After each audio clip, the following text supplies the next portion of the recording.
flex. The livest one in the section. With the runner, boy, you nigga, no question. You would run a motherfucker high stepping. Hey, you never had a big enough weapon. Motherfucker never learned your lesson. I'm an 88 pack nigga.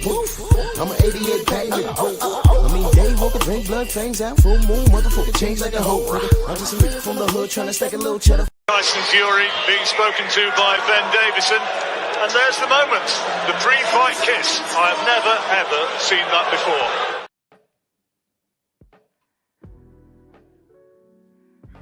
Yeah, buddy. Drew Titan Bronx on deck. Shout out to the mighty LDBC. Come on in, smash the like button, like the video, share the video. We are our own algorithm. Let's not leave it to Miguel, the pillow biter that he is, to do anything for us. We do it for ourselves. I'll give y'all a moment. Get here, smash the like button. You already know I was gonna go in on this. I just wanted to wait a little bit. Just wanted to wait just a little bit. Just a little bit. Just a little bit. Come on in. It's never on your time, it's on God's time. I told y'all, it's not, listen. It's not us. We don't understand certain things. Things need to cook. Y'all all, well, most of y'all grew up with parents in your house, right? Your mom or your favorite auntie cooking some food and it smells so good. You get in that kitchen, you're ready to eat right there. But what did they tell you? Ain't ready yet. You gotta bring it to a boil. Then you gotta let it sit for a moment. Smash my like button, share the video. You already know what I'm finna do with this information. Bernard Gilbert, y'all must have forgot. MXC, JC in the building, salute. Sam Mack, K-Rob, Black Gun Owners Magazine, TVB over there on Rumble. Fist of the Black Star, salute. Prince Savage, Marcus Walsh, salute to everyone on Rumble. J-Man, Hen Dog. Yeah. Exactly, Hen Dog. Time reveals all truth and the lie's nothing but the long way to the truth. Now, I want everybody to come up in here that just brushed everything off because, we were just talking all these years, right? And like I said, just pay attention to the meme because my memes tell stories. They say a lot, don't they? Mook, what up, Mook? They say a lot, don't they? And a lot of you that are in the dark by choice, just understand that you're there by choice. You guys are DD. Double D, deliberately dumb. Do you know, I literally just spoke to a homie on my job and he asked me, did I watch Fury's fight? I was like, nah, I was in and out. I was doing things around the crib, you know what I mean? He's like, man, it was trash. I said, I know it was trash. He said, what does he do next? I said, well, he called AJ in the ring. Should be AJ, but, AJ is a pillow biter, And he's like, yeah, man, I like to see Fury. And he started sounding off these names, which didn't make any sense, but, he didn't know any better. And I said, well, one thing's for sure. To see Tyson Fury fight, you got to watch him in the UK or in Saudi, because he can't fight in America. He said, nah. I said, oh, wow, you don't know? I've been talking about this for years now. He's not allowed here. He said, why not? I said, well, here's what you do. And I wrote it down. I said, Google this name, Daniel Kinahan. And know this, that is Tyson Fury's best friend. And he's the reason why he can't come to the States anymore due to his association. You see, you can't get deep with a casual. And he wasn't being disrespectful. There's just things that he doesn't know. Like what happened to MTK Global, y'all? What happened to that? MTK Global was like the PBC of the UK, right? You remember when the PBC came out and they tried to sue Al Heyman for the Muhammad Ali Act or violating the Muhammad Ali Act? You remember that? You remember that? Yeah, Lambros. Yeah, they sent Art Hosses a cease and desist letter. Because Art Hosses over there in his country wrecking shop, putting gangsters on blast and everything else. And Daniel Kinahan is one of those people. See what I mean? That's right. They called him Hitler. They called Al Heyman Hitler, called him Black Hitler at that, tried to sue him for the Muhammad Ali Act. Everybody was on his bumper. And what did we do? We defended him. Like, yo, man, Al's not doing anything that you guys haven't done, right? Matter of fact, Al Heyman entered the game with a new business model. Now, although it ran out, he wasn't doing what y'all was alleging he was doing. He wasn't. And a large portion of the attacks was because he was a black man. Let's not play games here. That's exactly what the hell it was. Charlene, salute. 5B, salute. I know, I've been talking, but I'm talking, I'm a Wilder fanboy and I'm a hater. What y'all got to say now? To me, well, to the world of boxing, it's big news. Guess what? This is an article on ESPN. Did you read it? It's there. It's the UK ESPN, but it's there. I said, oh, okay. Now they're talking about it. Did it make First Take or something on here? I didn't see it. But see, this is the part of boxing that nobody wants to discuss. And when we tell you that shit like this determines what happens in the ring, I mean, y'all don't want to listen. I'm not saying y'all in the chat, but I'm saying, cats just think a fighter trains 3 months and the one that loses and makes a big stink about it is making excuses. But you the same mofos that are the biggest conspiracy theorists with everybody else. Y'all believe aliens snatched up your Uncle Willie? Y'all believe that? Y'all believe everything about Diddy and the Illuminati and all this other stuff? I mean, look, there's truth to some things. There's truth to some things. But a lot of this crap is over the top. This, to me, was very simple. I didn't know what a Daniel Kinahan was. And then I did a little research and I said, well, why is he important? And then one day I was somewhere and I hear this guy from the UK talking about Daniel Kinahan. I said, this is a strange coincidence. Then I went back on Google and I said, well, who the fuck is this guy? And then I start seeing pictures of this dude, DOG, salute, Players Ball, I see you. Then I start seeing this dude with Tyson Fury. And I said, uh-oh, wait a minute, what's this? Then I start seeing him, I saw him about him doing business with Mauricio Simian with the WBC. I'm like, what's that? What's that? Wait a minute. Then people start putting a bug in this dude's head. Then I see people with I see pictures with him with Bob Arum. And then people put a bug in his ear and said, hey man, look, this guy's a criminal, bro. And what did Mauricio Simian say? What did he say? I am not Interpol. I am not the police. I will judge Daniel Kinahan based off of what he does for boxing. Literally a week later, $5 million bounty on this motherfucker head. And what does he say? I think I made a mistake. Yeah, you think? You think? Bob Arum, we're gonna cooperate 110%. Yeah, you might want to. Yeah, Rick Glaser. Hashtag boxing. Let me show you what he said. This is his tweet. You can go to his Twitter. This was April 12th of 2022. Go to his Twitter and see if he took this down, because this is what he said. I lost some followers today because of my support for Daniel Kinahan's presence in boxing. And I will continue to support all those that are assets to the betterment of the sport and business of professional hashtag boxing. And no, he spelled the wrong no. He used the wrong no. This tweet is not getting deleted.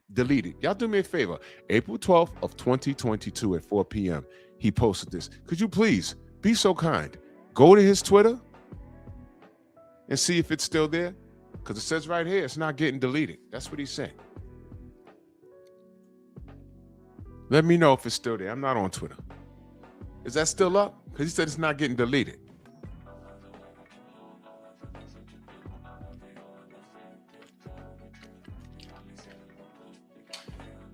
Still there? That's why I'm never deleting that. Because I knew down the road, Sam Seals, good to see you, good brother. Much love. Down the road, I knew that I'm going to need that tweet because I knew something was going to happen. Now, this dude went on the run. $5 million bounty put on his head. I kept the tweet, but I said it's going to get worse. I said eventually he's going to get caught or found dead or something.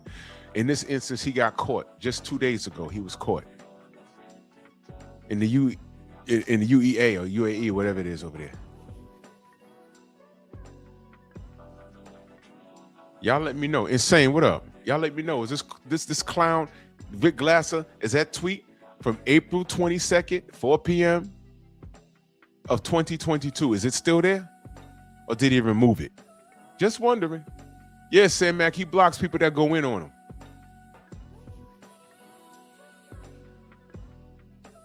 That's what cowards do, stand on it. And guess what? A grown-ass man with morals. You know what he'd have been better off doing? Mr. Shelton, salute. He'd have been better off saying, yo, you know what? I didn't know he got down like that. I don't ride with criminals, but I'm sorry. Rick Glaser, does he not have felonies?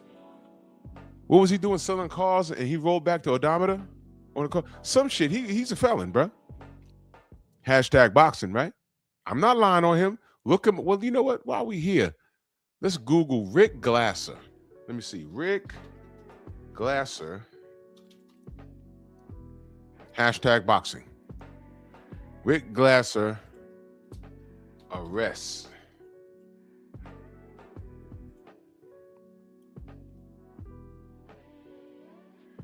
Niagara Falls. Let's see. Okay. New York State Unified Court. Okay. Is this it?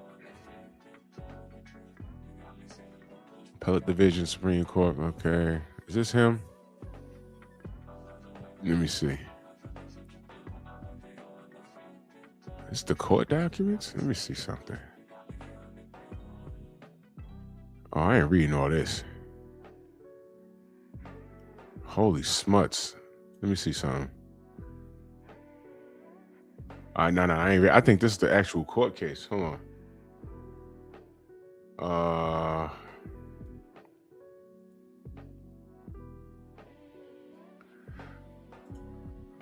Legendary colorful matchmaker Rick Glaser knows his way around the ring. All right.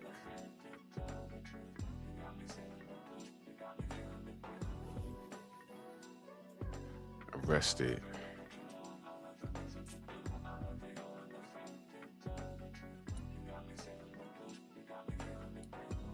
I should have pulled it up earlier. But the motherfucker has felonies. I know that for a fact. He got felonies. Joe, what up, Joe? Eric Jordan in the building. Yeah, he has felonies. So, you know, like minds think alike. You understand? Especially when you see the purpose of jail is to reform and rehabilitate. So he did some time. He came out. But as soon as he comes out, he gets right back into boxing. Hashtag boxing. And he buddies up with Skywalk, salute. He buddies up with Daniel Kinahan because he wants to put him on a plane to fly him out. Wingman, moaning. Salute, brother. Yeah, I got to head up out hostage and do another a live stream. I have to. Von D, what up? Oh, DOG says UK channels are quiet on this one. I wonder why. I wonder why. ESPN in America, they saying anything? I mean, I don't have to scream and get hype. You found it? Post the link. That's it right there. Let's see.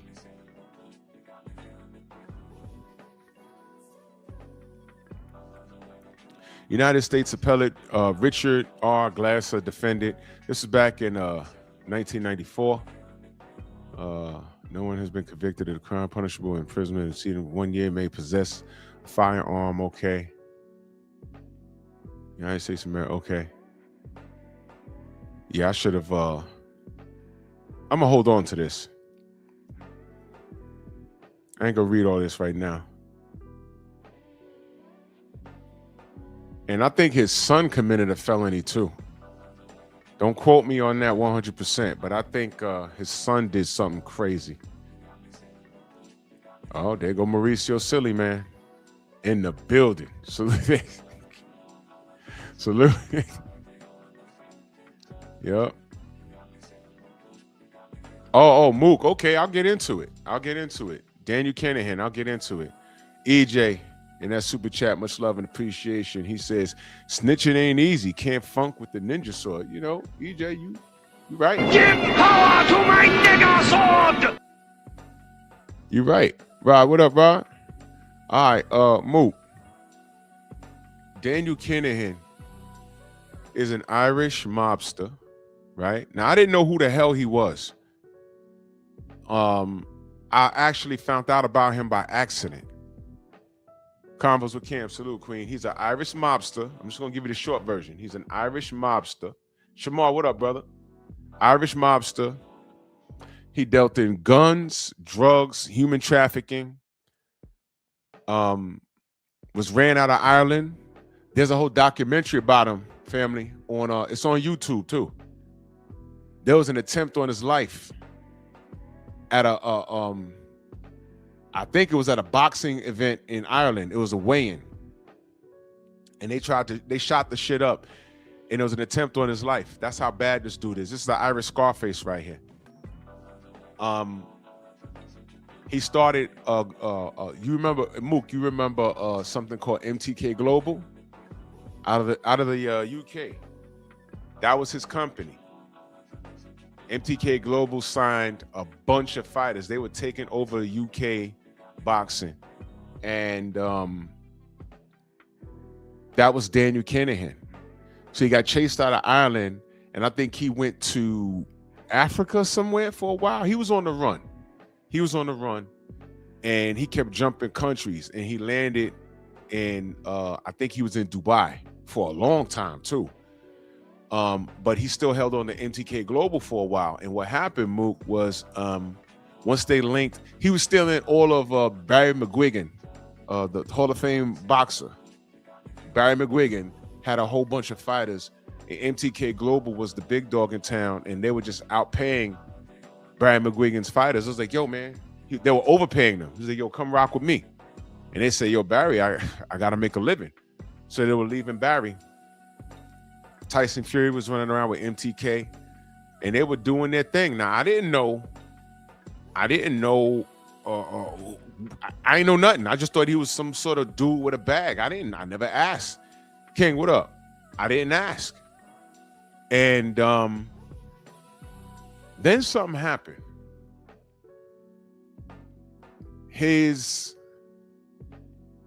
Yeah, and that's another thing. Do y'all remember the live I did? You know what MTK stands for? Mac the Knife. Do you know who Mac the Knife is? Y'all heard the song before. Mac the Knife is about a serial killer, but it's like a Broadway song. Hey, there he is. Hey, Art, you want a link, brother? You got time? You want to jump on here? We were just talking about you.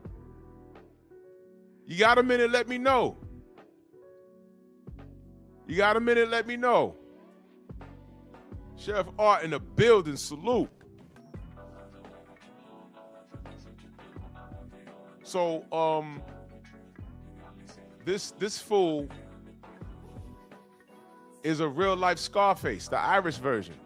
And he's been on the run. Okay, I'll do that right now. Give me 1 second, Art. Let me send Art Hosses this song. This link on the gram. And we about to cook now. Oh, y'all in trouble. Y'all in trouble now. I'm sending it right now, Art.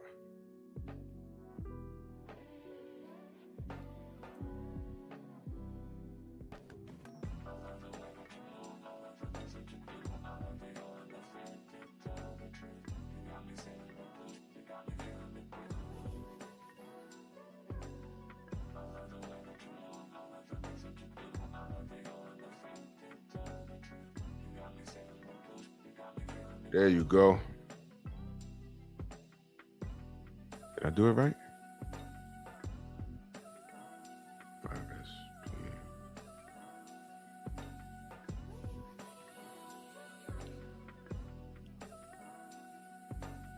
I did it right?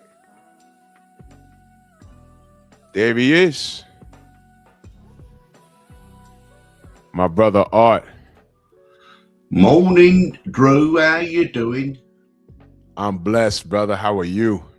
Well, finally, after all these years, and you know what they're saying was the final nail in the coffin for Daniel Kinahan? Give it to me. What was it? It was dealing with Iran, right? With they bought 2 oil tankers for $80 million, and they've been sanction busting by sending Iranian oil to China. And as the UAE and Dubai have been under attack from missiles and drones, it's not a good look, is it? No. And also there's other stuff which I got to hear he was arrested on Thursday, and it turns out, but I was told to keep a lid on it until the news breaks. But you have to rewind, Drew, because about a month ago, well, first of all, when the Iran war started in the Middle East, a lot of gangsters and criminals in Dubai fled to Bali and Thailand. Now, 4 weeks ago, a Scottish gangster kingpin called Stephen Lyons was arrested in Bali on an international arrest warrant, and the Spanish want to extradite him back to Spain. Right. With regards, he's involved with Daniel Kinahan and all of that. So then it emerges now that Stephen Lyons and Ross Monaghan were running the hit squad Murder Incorporated out of Spain, and that Daniel Kinahan wanted to kill both of them to tie up the loose ends. Oh. So last year he tried to kill them, right, and they didn't turn up at one event. But last May, Ross Monaghan and Stephen Lyons were meant to watch the European Soccer Cup final. Stephen Lyons didn't turn up. Ross Monaghan was there at a bar with Stephen Lyons' brother Eddie Lyons Jr., and a gunman came in and killed both of them. Stephen Lyons. What? Yeah, it's all over the news. The gangsters killed in last May in Spain. Oh, now, shit. Stephen Lyons now knows Daniel Kinahan wants him dead because he was responsible for losing the 2 tons of cocaine in the MV Matthew container ship off of Ireland a couple of years ago. So now Stephen Lyons, right, is arrested in Bali, and they give him the perp walk and say we're going to extradite him to Spain. Well, instead of extraditing him to Spain about 2 weeks ago, he was extradited to Amsterdam. He's being guarded by the Dutch military police at a secure unit, and it reminds me of Frankie Five Angels in the Godfather movie. Now, his wife, Stephen Lyons, lives in Dubai. She was arrested, but some say taken into protective custody. Now, that happened. Then last week, the Irish government issued a high court arrest warrant for Daniel Kinahan, gave it to the Dubai police, and on Wednesday, and they arrested him on Friday. So it looks like it's a fresh turn in the case. But listen, Drew, it's only the beginning. You've got to understand, Drew. that it's now come out that the authorities are not looking or trying to apprehend Daniel Kinahan's father, Christy Kinahan Sr., or his brother, Christopher Kinahan Jr. So while Daniel might be in jail, the Kinahan cartel will just continue as normal. Damn. And also he'll fight the extradition, which could take 6 months to achieve. But So you know, it's progress. But it's ironic with all the things going on. It took a war with Iran and Iran to attack Dubai, and the fact the Kinahans have been sanction busting with oil tankers, which is not a good look for the United Arab Emirates. I was about to say, he was there in Dubai for how long? 10 years, and he's friends with the royal family. Now all the blackmail material and all the insurance policies they've got, maybe they will come out now. Maybe connections with security agencies will come out now. I mean, we're going to have to see this. We're going to have to see this as it goes forward. But it's, you know, it's a major move, you know, to actually do that. I mean, I didn't understand. Listening Your to you, mic's gone very low, Drew. I mean, he was in Dubai for a decade, man. I mean, they knew he was there. They knew that this man was wanted. I mean, why did it take them this long? Again, that's the $64,000 question. When America has put out $1 million rewards on drug kingpins, they don't know where they are, but they've known where these people have been since they put it on in 2022. So, you know, I mean, in theory, they could just land a couple of Black Hawks on the Palm, right? Handcuff him, put him in the Black Hawks and take him back to a US ship and straight to America. So there's got to be a lot to this. But what will start coming out, though, Drew, they're going to revisit a lot of the stuff with Bob Arum, Tyson Fury, Yes, sir.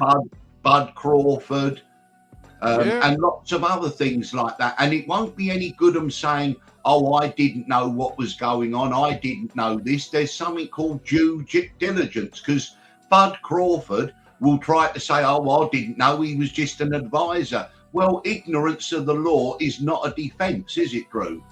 It absolutely isn't. And let me talk to the chat real quick. Chat, do y'all remember when I put up that picture of Bud taking a picture with Fury and my detest for it? Do y'all remember the video with Bud in the ocean talking to Errol Spence? Well, yeah, Errol, I'm looking for the big fish. That was when he was in Dubai and he went down to explore a business deal with Daniel Kinahan. And remember when I said I did not want Bud down there talking to those people? That's the reason. And I couldn't understand why, you know, Bomac or nobody knew what this guy was, or did they?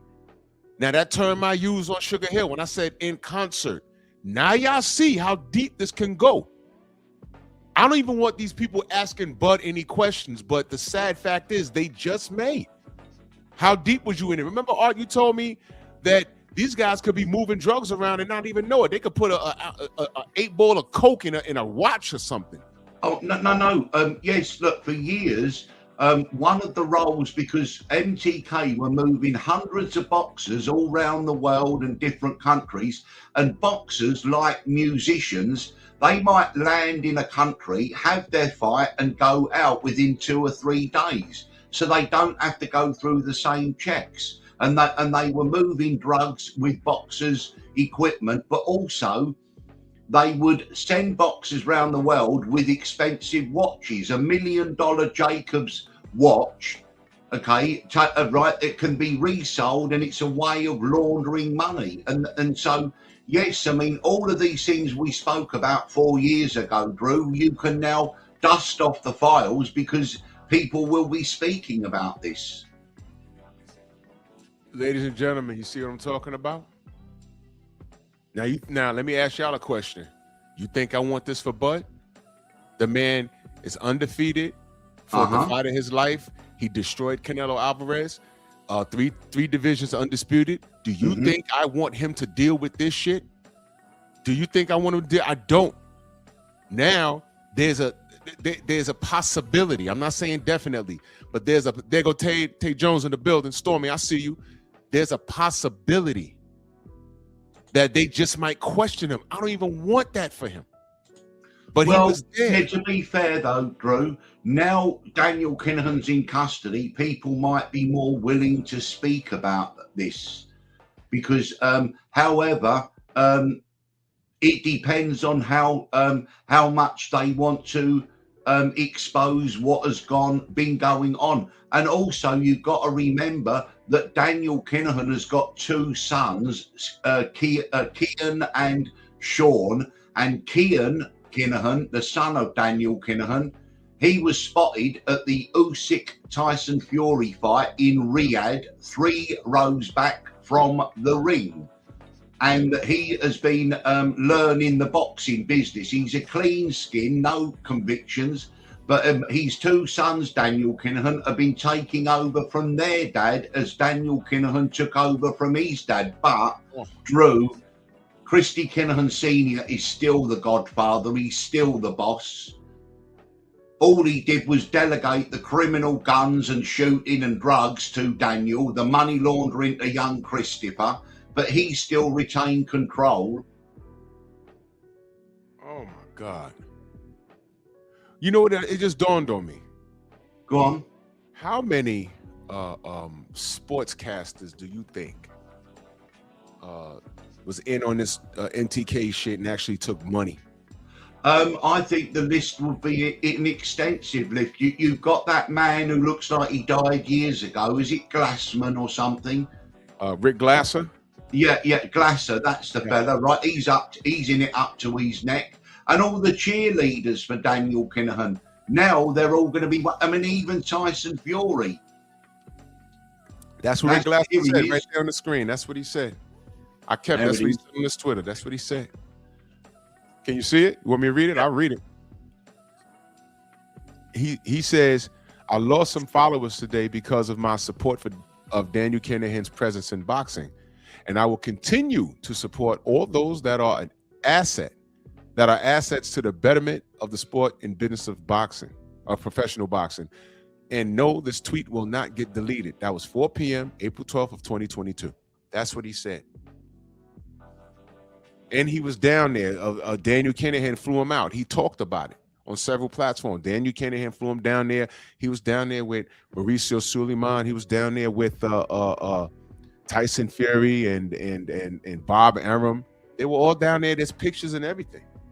And then literally a week later, they put a $5 million bounty on his head. Literally a week later. So now that this guy's caught, the Kinahan cartel will still function as usual. Of course. But as far as Daniel's concerned, what are they going to get out of him? And how many people do you feel will get railroaded from this? Like in boxing, like just around, like how many people that was involved with MTK Global? How many people from the Zone? I mean, could he like literally fuck up the whole thing? Oh, he could bring down the whole house of cards. But what will happen now, Drew, is interviews will be made of people now, and they might be more prepared to speak about this because he's in custody. Also, there are other developments you've got to consider now going forward, Drew. The Saudi Arabians are pulling their money out of the LIV Gulf, and because they've been spending too much money. And then we got the other business that's been started, Zuffa Boxing, with Dana White and Turkey. I've always said that Turkey, one of his advisors, has always been Daniel Kinahan. And he's, so it's meet the new boss, the same as the old boss. God damn. This can get ugly, family. This is what I've been telling y'all. Yeah, but maybe it's about time that boxing and combat sports had a shake up and maybe a clear out, clean out the closet, so to speak.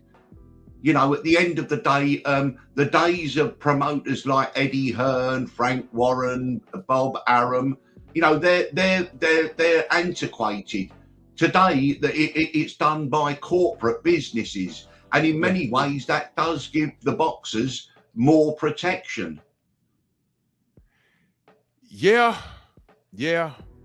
But then when you've got these circus acts like Jake Paul fighting Anthony Joshua, it undermines any credibility, because what people forget is we see the stars in boxing, but what about what I call journeymen? What about professionals who can't make enough to get a living, have to do a second or third job, but still train, work hard, and then they see these so-called celebrities, right, pushing their way to the front of the queue and getting publicity and everything like that. So it has undermined boxing, all that circus stuff, so-called exhibition matches.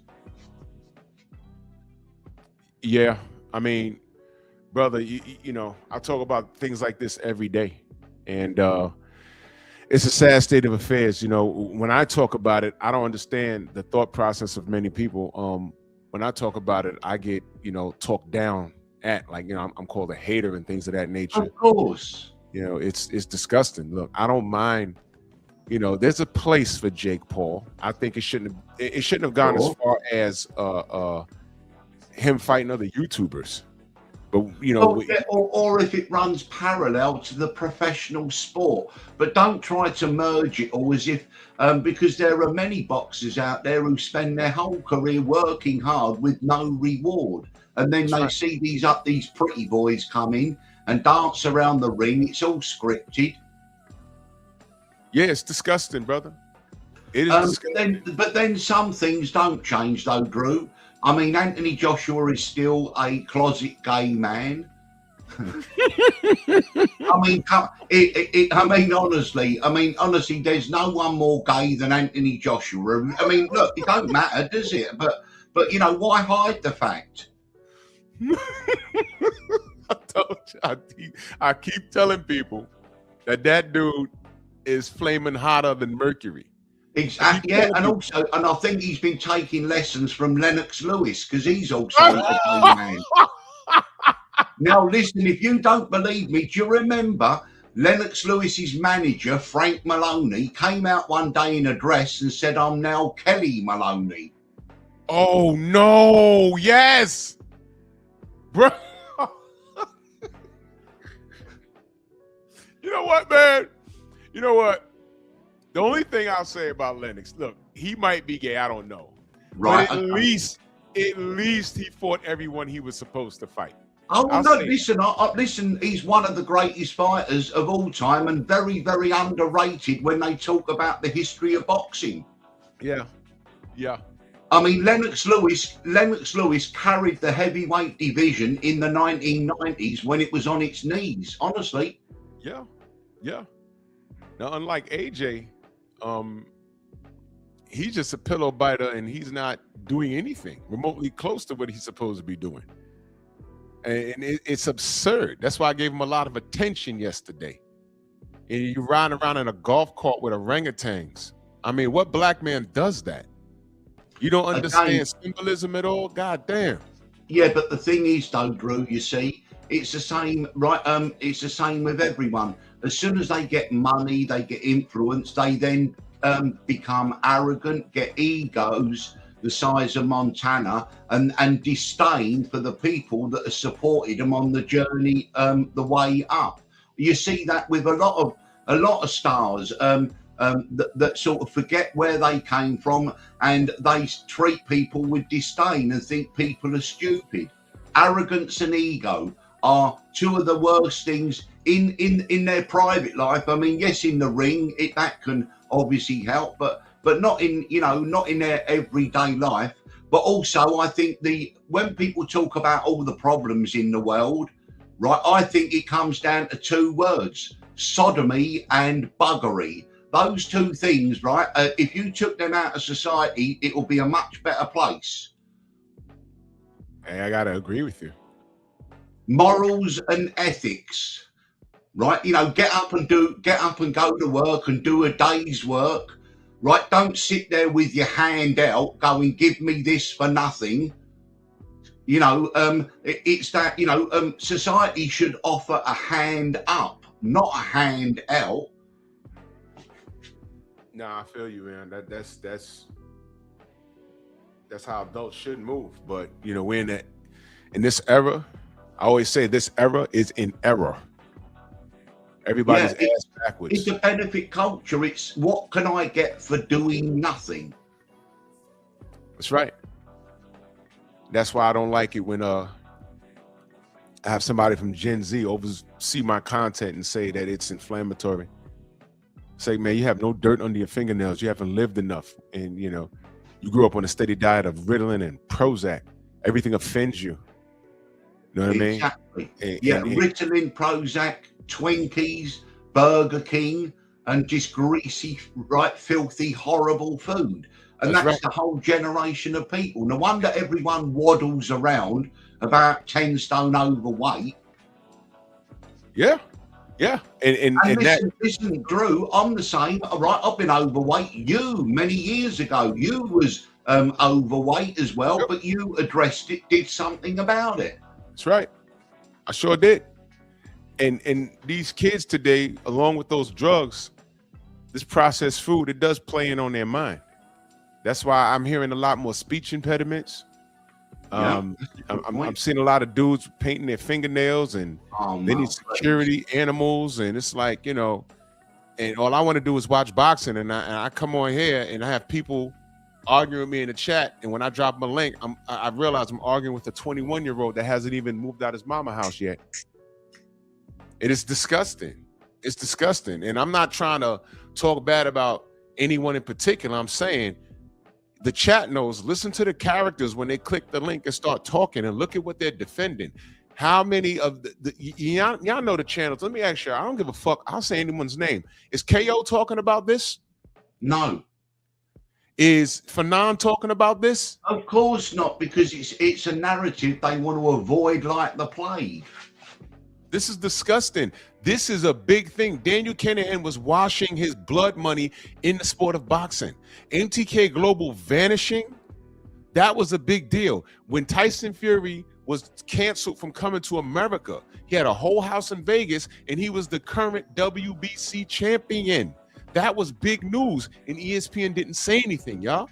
We were the only people that said something about that. That's a problem. And I'm on here, people say, oh, Drew, you hate Bud, you hate Bud. No, when I saw that picture when he was in Dubai, I said, where's he at? Kinahan Errol. And then I saw a picture online, and by the way, I have the picture, but I'm looking online for it. You know I can't find it. The picture of Bud Crawford with Tyson Fury standing in the room. I have the picture. I just don't have it readily available right now.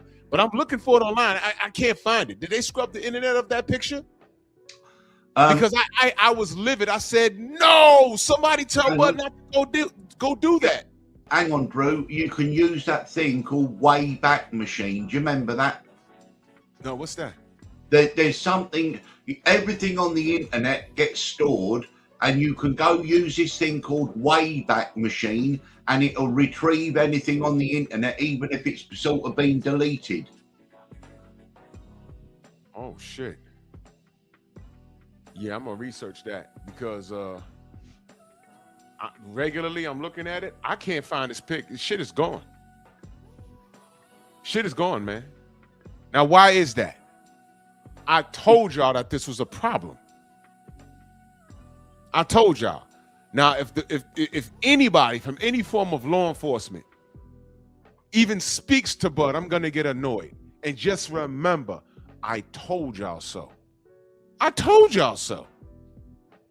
Who the fuck told him to go down there? Who the fuck didn't tell him, hey, man, this guy, before you talk to this guy with deep pockets, man, you need to know about him. Y'all remember when I say, hey, man, not that. Don't know. Oh, Drew, you just hating on Bud. All right, fine, fuck it. Let him go ahead. Let him go ahead. Now, look, now, it might not happen. It might skip right over him, which is how I prefer it. But if he gets called down anywhere to go talk to anybody about this shit, remember I told y'all. Yeah, I personally, I don't think that Bud Crawford did anything intentionally wrong. However, there was the figure of $20 million that Daniel Kinahan allegedly paid Bud Crawford. Isn't that correct? We used to speak about, Drew? Yeah, we did. I wasn't sure if that was accurate, but I remember us speaking on that. I think Daniel Kinahan, I don't know if he flew him out there and tried to entice him with some money to sign with him, or I don't know if he gave him money. I don't recall too much on the situation. But if that's true, because at the time, if y'all remember, he left Top Rank and he was looking for a deal, and Yes. Bud was a hot commodity. So it made sense while MTK Global was still around. Yeah. It made sense for Bud to explore his options. But by then, didn't he get represented by MTK Global on one or two of his fights in that period of time? oh shit, did he? I think he might have done, you know. Let me look that up. Right? Did he? Because I distinctly remember you and I speaking about this and saying that there is about $20 million that Bud needs to account for. Oh yeah. Oh shit. I'm trying to think of the fight that Bud had where Kinahan paid him. I'm trying to think of the man's name. It would have in 20. Oh, I'm sorry. 2021. It's 2021. Hey, look, y'all. Guess who spoke about it? Blue Blood spoke That's about right. That's it. That's the gentleman I remember you mentioning, Blue Blood, because he was used to get a lot of people attacking him because all he was doing was telling the truth. Yeah. Yep. So he asked in this one video, I remember this, he was asking, is he leaving Top Rank for MTK Global, Matchroom, or DAZN for big fights? Now, in the midst of that, and then Bud Crawford said, I'm going to represent myself. Do you remember? Yeah, I do. I'm looking at another article. Daniel Kinahan reportedly advises American boxer Bud Crawford, Business Insider. Holy smokes. It's coming back to me now. Oh, no. So he advises him. He was, Daniel was trying to be the Al Heyman of what he got going on there. And he said he advised him. So, I mean, let me see. Kinahan is one of the most powerful people in boxing, advising some of sports' biggest names, including world heavyweight champion Tyson Fury and top-tier fighters Josh Taylor and Jamel Herring. Oh, shit. Jamel Herring, y'all.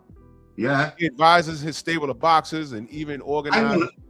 Wasn't there a fight that Kinahan paid Jamel Herring? Who did he fight?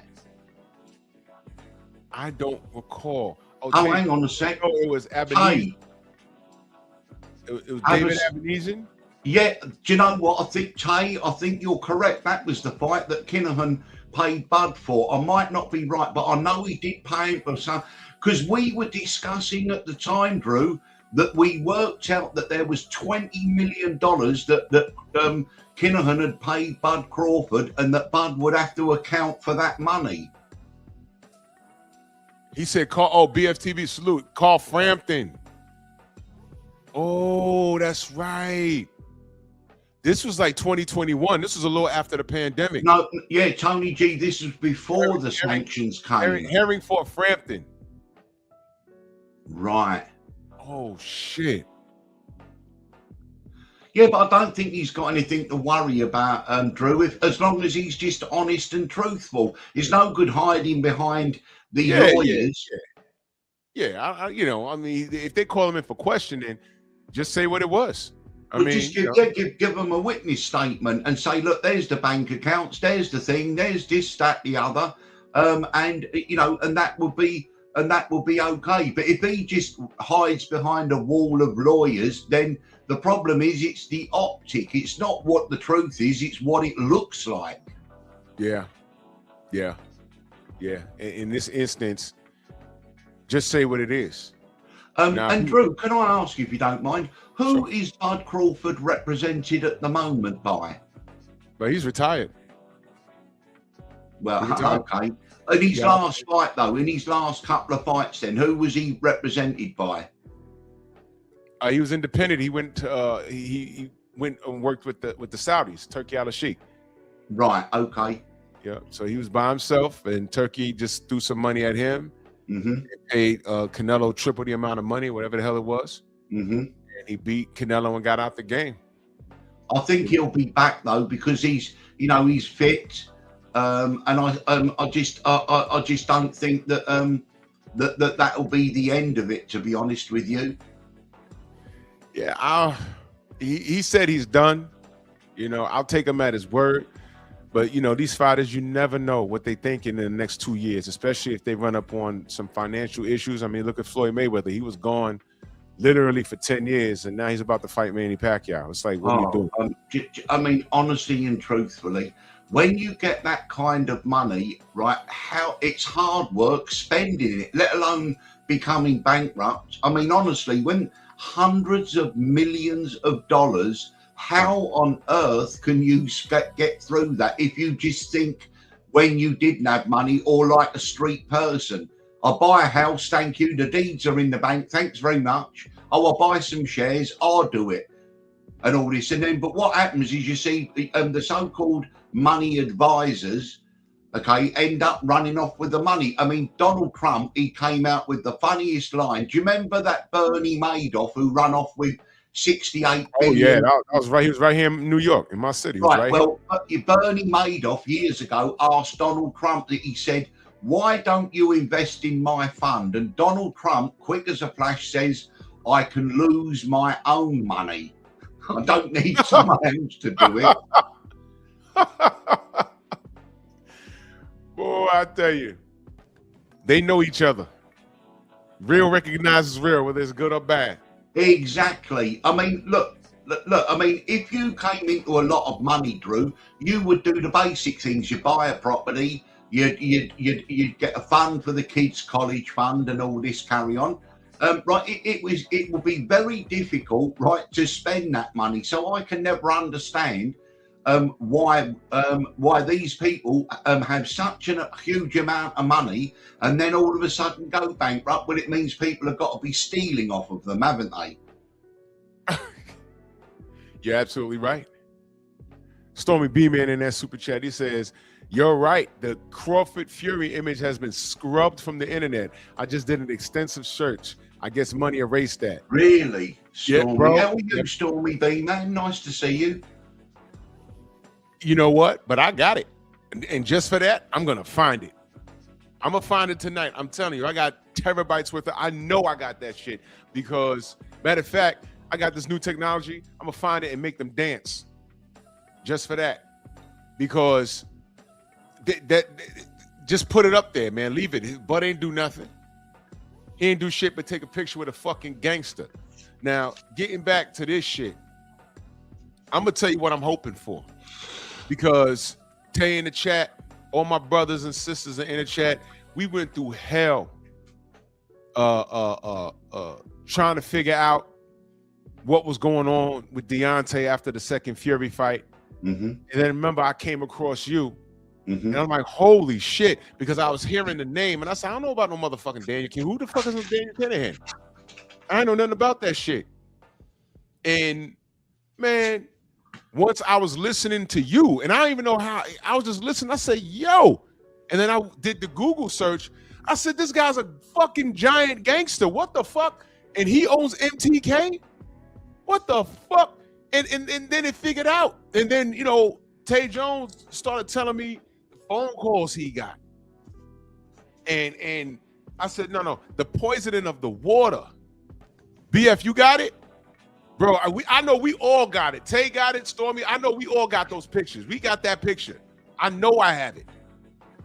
But you see, they turned up the temperature though, Drew. As you notice, I'm on my Sheriff Art channel. My art hostage channel went through 4 years. They took it down about a month ago, and it came from the Middle East. I was hit with false copyright strikes, one after the other, Drew. Complete nonsense. right? Because I don't have any images or anything on my lives. All I have is my You don't voice. even put up pictures, do you? No, but what happened from the Middle East, it came in a copyright strike and it was fake. But because of the AI on YouTube, when they come in a cluster, they go 1, 2, 3, and the channel's terminated. You can then appeal, which I will do. But yeah, my channel goes down about a month ago, and then Daniel Kinahan gets arrested. Honestly, you can't make this up. Coincidence? I think not. Yeah, exactly. Hey, let me give you a gem. Are you familiar with Rumble?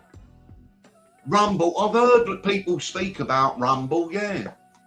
You need to go there. I'm airing live on Rumble right now. I'm on 2 of my channels on YouTube, and we're airing live on Rumble right now, brother.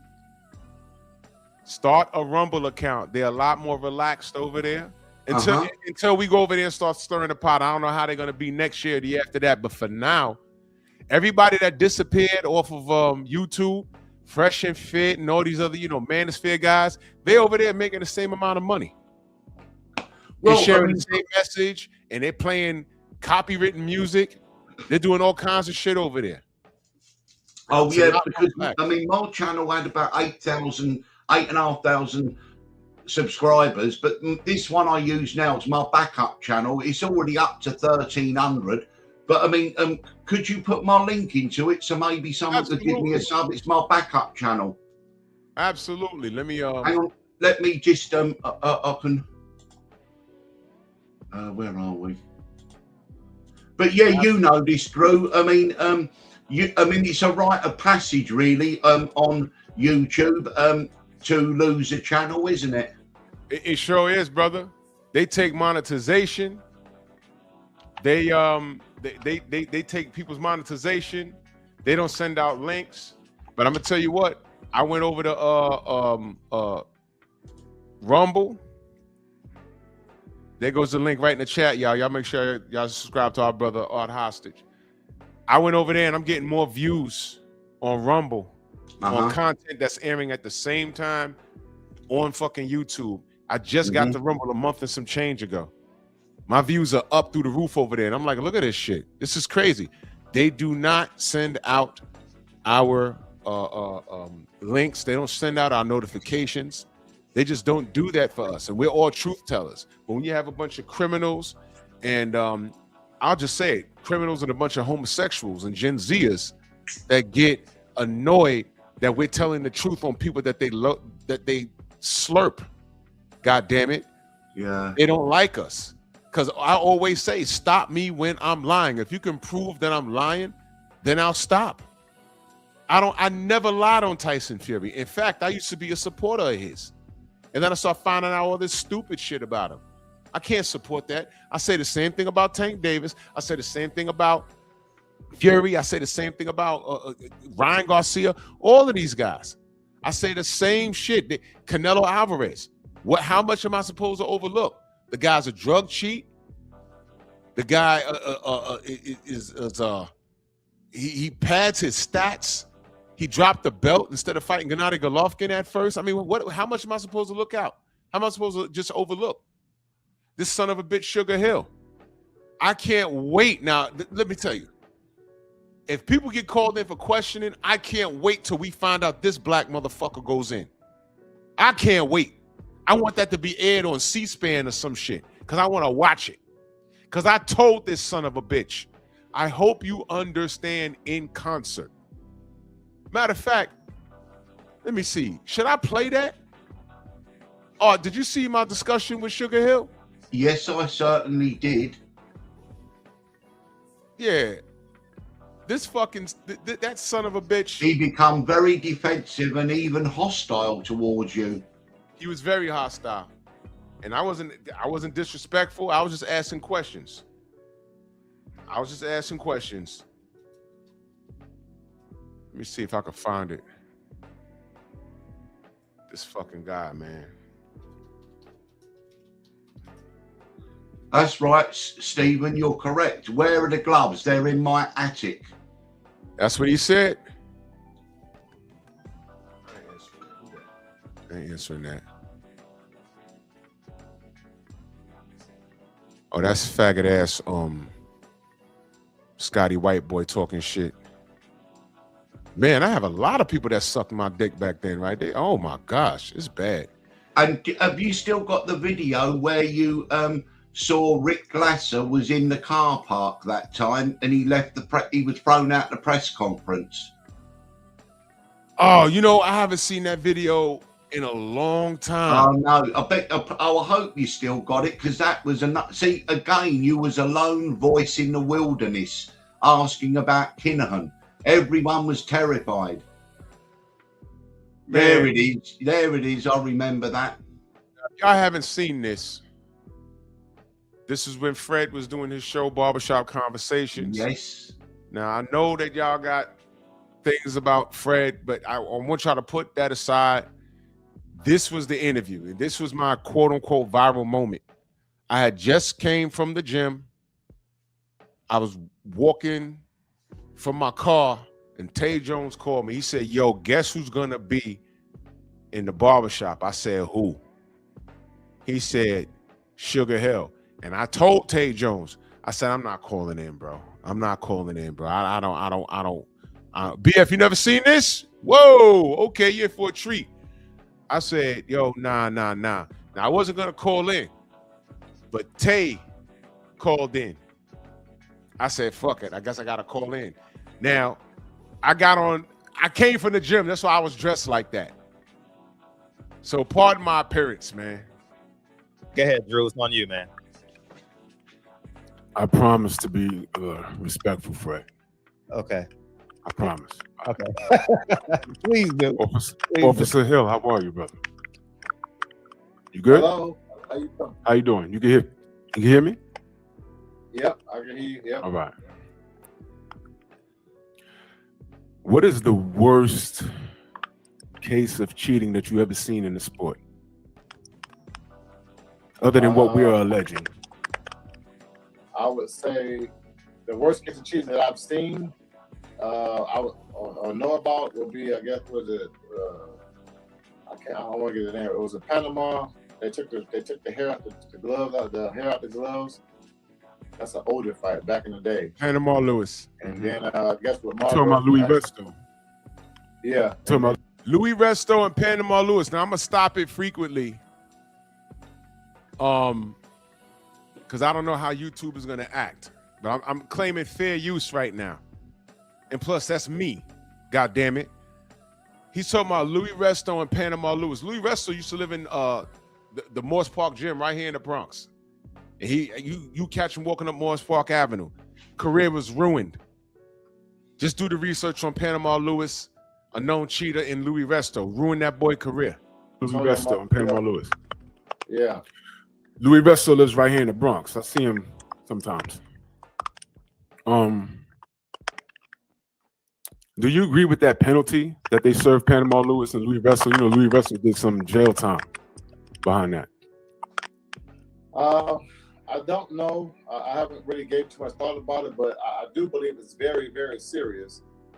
An offense like that. I guess it would be the same way as if you were a hockey player and you had your skates and then you had your blade sharp like a knife and you cut somebody across the face or throat or something, stuffed them in the throat. At that point, it turns into, I believe it would have to turn into a criminal offense. You heard what he just said? Look at my face. Now, he said criminal offense. I didn't say that. He said criminal offense. Look at my face. You see? He said it, not me. Criminal offense. Yeah, at that point, I think it would have to turn into a criminal offense because as a weapon being used. But at the same time, for boxing to take to have somebody fight at such an unfair disadvantage, it has to be looked at as a serious matter. People are losing their lives in boxing. It's been this way for years, but it's just. Wait. What did he just say? It's been this way for years. Just let them talk. A little bit more, where fighters are getting injured, a lot more serious. And I'm not sure how much it happened back in the days because now everything in social media, and we get access to a lot more things than it was back in those days. But I guess they probably just only published or published what they wanted to publish. But now everybody has the free right to publish things that maybe the big papers and media people don't want to publish. So, yeah, I mean, I believe it has to be some kind of other measures taken so these kind of things don't happen. I believe that, because this is a fair sport. It's not out here in the streets or anything like that. It's supposed to be a fair. It's a sport, and it's supposed to be fair. And the number one thing in the sport is supposed to be for the fighter's safety. So, nigga, please. Yeah, if it's some kind of big illegal cheating and stuff like that, I think it should be punished some kind of way. I can't say exactly what, but it should be some kind of punishment for that. All right, so it should be a fair sport. We agree on that. It should be a fair sport. You know, rabbit punches and shit like that. You know, Fred, I got somebody in your private chat talking to me. You know, but I don't know what the fuck that's about. But I ain't the one. Somebody was in Fred's private chat claiming to be Tyson Fury and that he was gonna kill me. That's what that was. Anyway, I'll screenshot that and send it to you later. But anyway, do you have any thoughts on Nicholas Asbury? Are you familiar with his findings? I'm not going to call them allegations because they were findings. Are you familiar with that? I'm not familiar with it. I think I just heard about it. I think earlier on the show somebody mentioned it. Now stop right there. How the fuck you working with Tyson Fury? You don't know about the Nicholas Asbury situation. How the fuck? How the fuck? You didn't know that? You working with him, you didn't know that? He didn't know that Tyson Fury got caught cheating in the past? Well, let me just play it. All right. I'll let you research that. All right, if you care to. Nicholas Asbury. Nicholas Asbury. There's video proof of it's not allegations, there's video proof of what he found when he was in Fury's camp. By the way, before I go any further, Fred, there's somebody in your private chat saying that Tyson Fury just said Drew Titan is going to end up like Jimmy Hoffa, you and Tate Jones. So this is the type of shit we deal with. While I'm talking boxing, I deal with shit like this. I let Sugar Hill, the black man, know that. I let him know that. So listen nothing. I'm in the fucking Bronx. You can find me. Bronx on deck.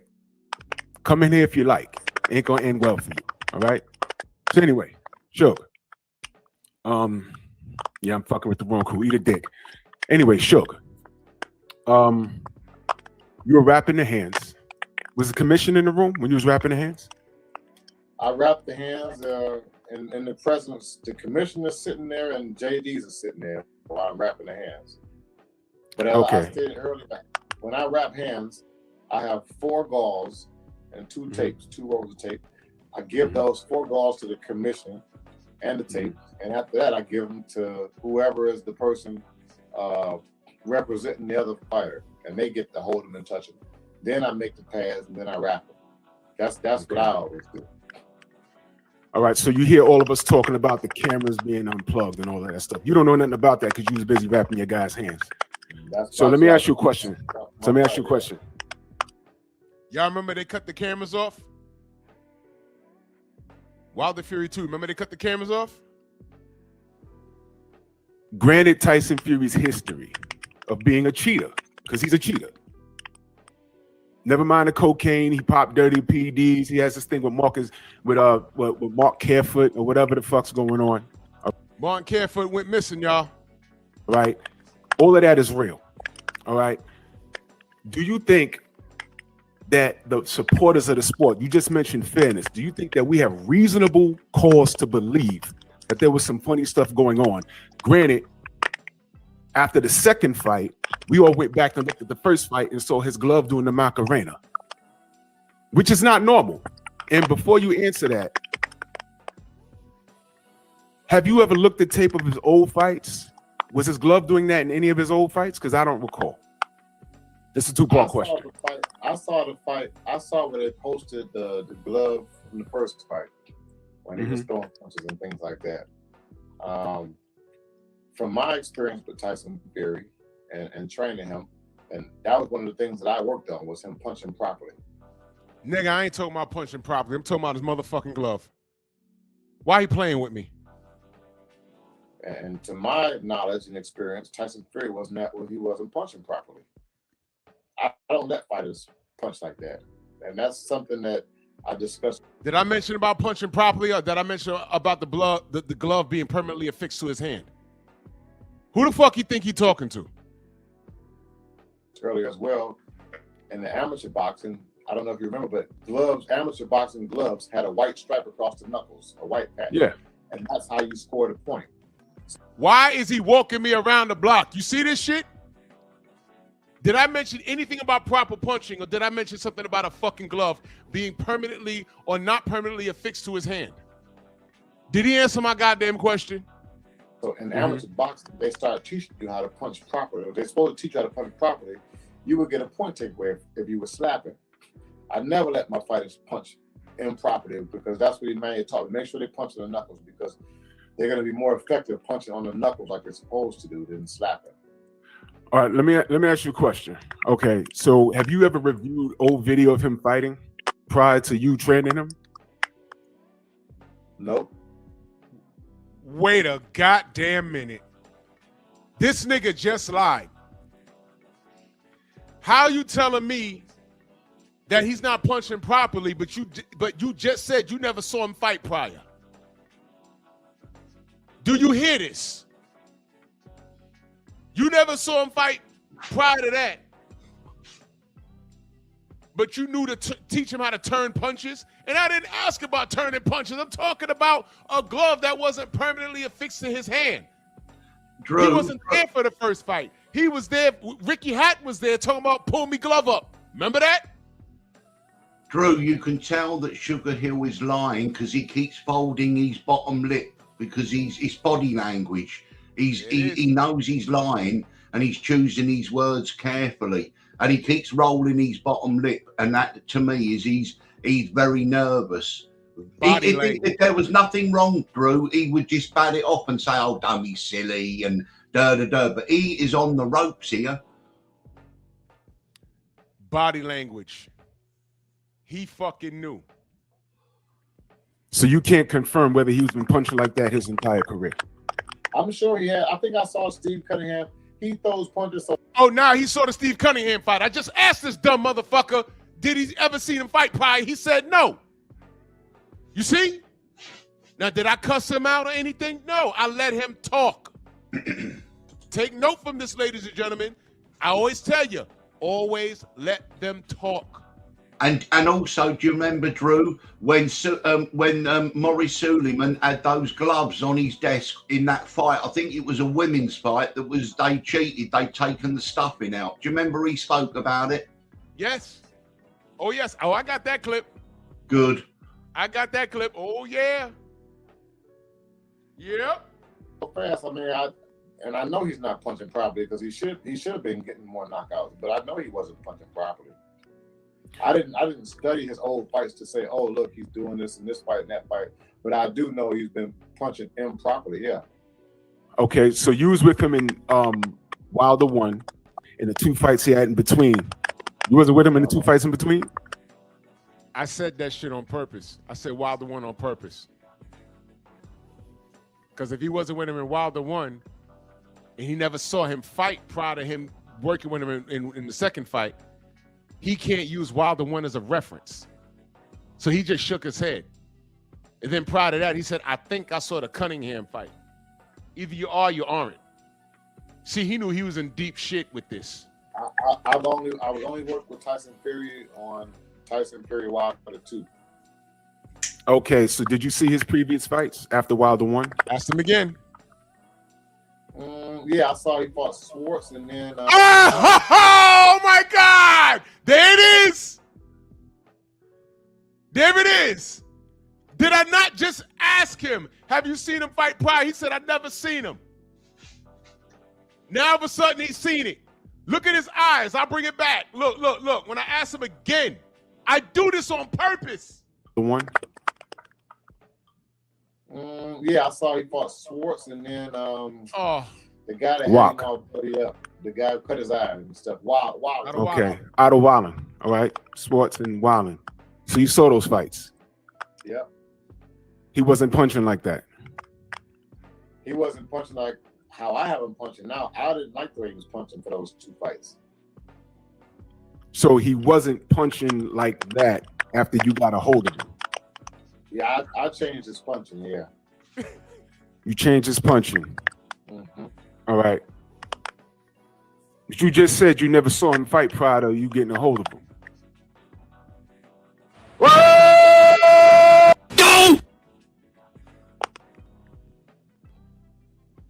But you asked me did I see those 2 fights? I saw those 2 fights. Now, actually, if you ever saw him fight prior to you getting a hold of him, not only those 2 fights, I'm talking about everything. Look at Fred, y'all. Look at Fred. Look at Fred. He knows what I did.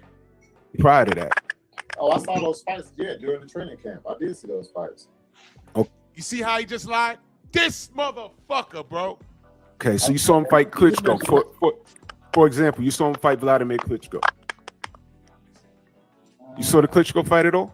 As a matter of fact, I did see that fight. Yo, look at Fred. He drew for a man who never seen the fights. He's seen a lot of fights.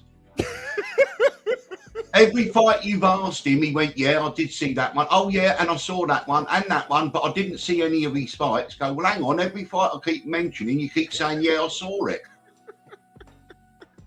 I mean, come on. If you're going to be a liar, be at least a good liar, or just say, I'd rather not speak about it, for goodness sake. Can you believe people got mad at me for this? Yeah. Yeah, This because is crazy. I didn't do anything. I just asked them questions. Uh-huh. Jeremy Hurt says, didn't he used to be a cop? Yeah, and he didn't know who the fuck he was talking to, brother. Because guess what? It registered. Hey, BF, when he came up to the joint when we was in Vegas, when we was with Nonito and his family, when he walked in, did he even look at us? No. No. Hell no. Yeah, Tay, you remember this shit? Yo, this motherfucker came in there, looked at me. He was like, oh, shit, it's him. Exactly. Nothing to speak on. He came up there with some drunk white woman. I mean, she was drunk. He was going to get lucky that night. Fred, no, I'm killing this dude. Okay. So was he slapping in that fight? Most likely, yeah. He wasn't punching hard. Okay. All right. The injuries to Deontay Wilder's head, are they consistent with boxing? Because I've never seen that before. So for me to answer that question, I'm not sure. I'm assuming that's the same place he got punched at. And from my readings, I'm not a part of that team, so I don't know. He went to the doctor, and the doctor said it was an object and things like that. So I can't be the one to dispute what the doctor's saying about that. You heard that? You heard that? Hey, Tay, you heard that, right? He's not a doctor. He can't dispute it. Okay. I don't know if it was from that fight. When did he go to the doctor? There's a lot of things I don't. You don't know. So D was in there with a pre-fractured skull. What the fuck? Oh, wow, bruh. Okay. I don't think there's a doctor on planet Earth. Because you got to see a doctor before you get okay to participate. They'd have found a dent in your skull. They'd be like, yo, you can't fight with this. You could die. It was not there. No, but it could have been from that fight. Don't know if it was from that one punch where he got knocked down. Because, you know, The knockdown? The fight went 7 rounds. So it wouldn't be fair for me to say, okay, it was from that punch or whatever. But yeah, I don't know if it was even from. I'm not a doctor to say it was a blunt object. Well, it couldn't have been a knockdown because it was a trip and it was off of a body shot. So it could have been off the knockdown. I do recall if you go back and watch it, there's a lot of wrist strikes, which are illegal, by the way. There were a lot of wrist strikes in that fight, bro. There's a lot of wrist strikes, a lot of them. I don't know if you've watched it because celebrate your win. But based off of what I've seen, and the only reason why I paid attention to it, because let me tell you about me. I didn't want to make excuses. All right. It took me 7 days to go rewatch it because people reached out to me and asked me to rewatch it. And I was never pro, but I know my way around the ring and I know some things. And what I saw was abnormal. It was abnormal. Wrist strikes is abnormal, brother. Wrist strikes are abnormal. And then that made me go back to the first fight. Nothing changed. Actually, when he was coming out of the locker room in the first fight, he's coming out, he does this. I see his knuckles in the wrist of the glove. That's not normal. Now, let me tell you a story. I've shared this countless times, so now I'm going to share it with you. You know what story I'm about to tell? Back in the 80s, I'm hitting the bag in the gym. Trainer comes up, says, let me show you something, kid. Yanks my glove down. My fist is now on the wrist. He says, hit the bag. I hit it with a hook. I said, this ain't comfortable. He said, hit it again. I hit it with another hook. I said, this ain't comfortable. Trainer says to me, you could really fuck somebody up with this. And I said, well, it's not comfortable and I don't have enough malice in me to fight like this. It ain't that cheating, coach? He said, it's cheating if you get caught. Now, we spoke to... Now you see him laugh, right? A few fighters. Very funny. Guess what? That coach, I don't remember his name, but I have his face in my mind. That coach was from Michigan. I just want to point that out. Now he finds that funny, right? You see him laughing, right? Yeah, this is a true story. We spoke to a few fighters that said that that's something that's practiced. Steve Cunningham said that's something that's practiced. And it's just weird how he got with you, and all of a sudden he's not condensing people's head. Let that marinate. Let that fucking marinate. Now that's the only shot I fired at this nigga. That's the only shot. I taught him how to turn punches. I ain't ask you about turning punches. I'm asking you about the equipment. He started talking about turning punches. Motherfucker, who you think you talking to, bruh? Now, you don't know about the camera. You were there for the hand wraps. And you check the gloves. And you say you have the gloves. Bob Arum didn't know what the gloves were. Now we know where the gloves are. I've seen the gloves, I've seen how they look. I've seen the still shots. There's nothing normal about those gloves. They're supposed to weigh a certain amount, right? If I'm not mistaken. They're supposed to weigh a certain amount. Every weight class is supposed to have, 8 ounce, 10 ounce, 12 ounce, whatever. I don't know what the ounces is. But we do know that the padding in the glove can be manipulated, which is why I asked you, did you know about Nicholas Asbury? Because he was in the camp and it's on video because there's no speculation. And he touched the gloves and he says, basically, he was getting battered around the next day after being successful the day prior. Go look it up. And he says, yo, there's no fucking padding in these gloves. And he brought it to their attention. In Fury's camp, they didn't call him a liar. They apologized. And their explanation was we was trying to give our guy confidence. Meanwhile, the brother's ribs is all broken up. So with this guy's track record with detached thumbs and gloves, I'm sure you know about that. And drug use, I'm sure you know about that. Martin Carefoot, he said he popped dirty because him and his cousin was eating pig dick. I'm sure you know about that. I'm giving him the business now. Is it beyond the scope of reason for us to think that there was some foul play going on? Now I just laid all of that shit down here. Now let me ask y'all a question. Did I lie on Tyson Fury at all? I'm not here to call him names or anything. Mm-hmm. Did I lie on him? Everything I said was true. From Nicholas Asbury to Martin Carefoot to detached thumbs, all of that stuff. I never lied on this guy. Sugar Hill's gonna tell you believe that he came in to work with Tyson Fury and didn't have any data on this dude? But I taught him how to turn punches. I'm asking you about faulty equipment. No, I taught him how to turn punches. Why are you lying to me, brother? Why are you lying to me, bruh? What's in darkness always comes to light. This is the shit I'm talking about. and niggas got mad at me for this. Although you said you have nothing to do with it. Is it beyond the scope of reason for us to think that this guy actually cheated? Your thoughts? I would have to say everybody has their own opinion. So This, oh my God, bro. I'm gonna let him finish. Look at Fred's face, though. I can't sit here and say should it be without reasonable doubt, without what's the word? What's the phrase you use? Beyond the scope of reason. Beyond the scope of reason. User officer, yes? Yep. Yep. Yep. Yeah. Okay. So I don't know how many people you've arrested, but when you arrive to a scene and you put that cold steel on someone's wrist, and let's say you notice, but you ever arrested the same person twice? I don't know. Bullshit. You know if you've done.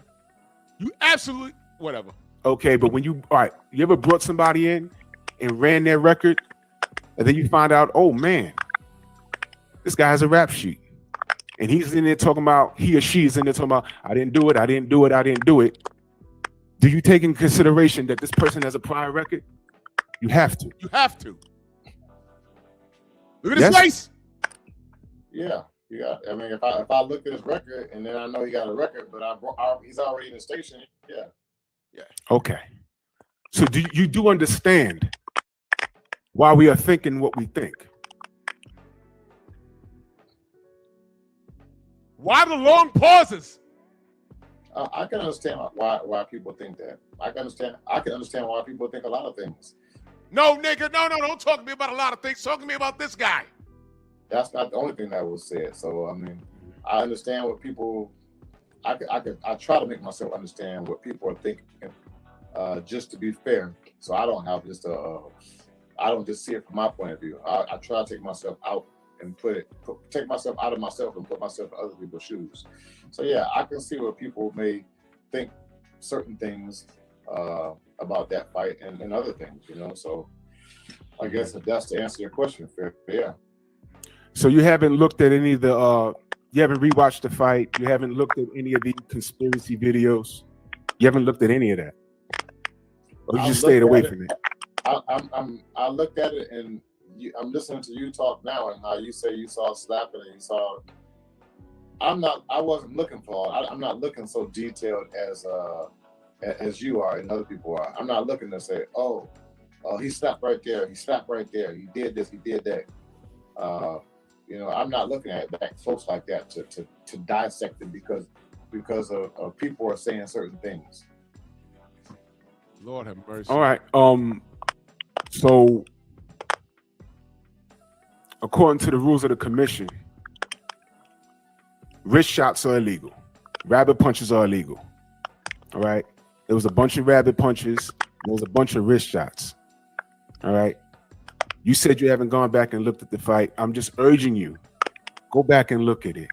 And there's a reason why people are so enraged. And I was one of them. And can I be very honest with you right now? Here's the Since we're part. talking, and I'm gonna say this, I don't even know how to say this respectfully. All right. As you can tell, I support Wilder. As you can tell. All right. And at first, I didn't have a problem with Fury. I didn't have a problem with you training him. But when I went back, all right, because I didn't want to hear it. After the second fight, I didn't want to hear it. I said, look, my guy lost. Congrats to the Gypsy King. I'm good. I ate it. 7 days. People were hitting me up. No, you got to see this. You got to see this. You got to. When I looked at it, I said, man, that's not right. And that's what made me go back to the first fight. And I said, shit, how did I miss that? And then that's when the case started building. So what I'm saying to you is people are not just shooting the shit right now. This is real things happening. And you know, you're older than me. I ain't got to tell you to watch your association. But this is a shit show that people aren't mad for no reason. This guy has a record. He has a record. Now, I don't know if you're paying attention or not, but I was so mad. You know what I said about you? You might not know. But I'm gonna tell you, I said, God damn it, this sellout, man, I hope he dies in a fucking car fire. I said that. There it is. That's the part. Look at Fred's face, yo. Look at Fred's face. That's the part. Now, you heard the context. You heard the context. I didn't just jump. You let these niggas tell it. You thought I just jumped on it and just said that and left. No, I explained it. But I'll let it play. Let me bring it back. Look at Fred's face, bro. Look at Fred's face. Look at his face. But I'm gonna tell you, I said, God damn it, this sellout, man, I hope he dies in a fucking car fire. I said that. I said that. That's how angry I got. Because this shit is unfair, Suge. This is unfair. Now, whether you're being honest with us or not, I'll take you at your word. You haven't gone back to revisit it. You said you haven't watched it. Go back and watch it and tell me if you feel that it's normal.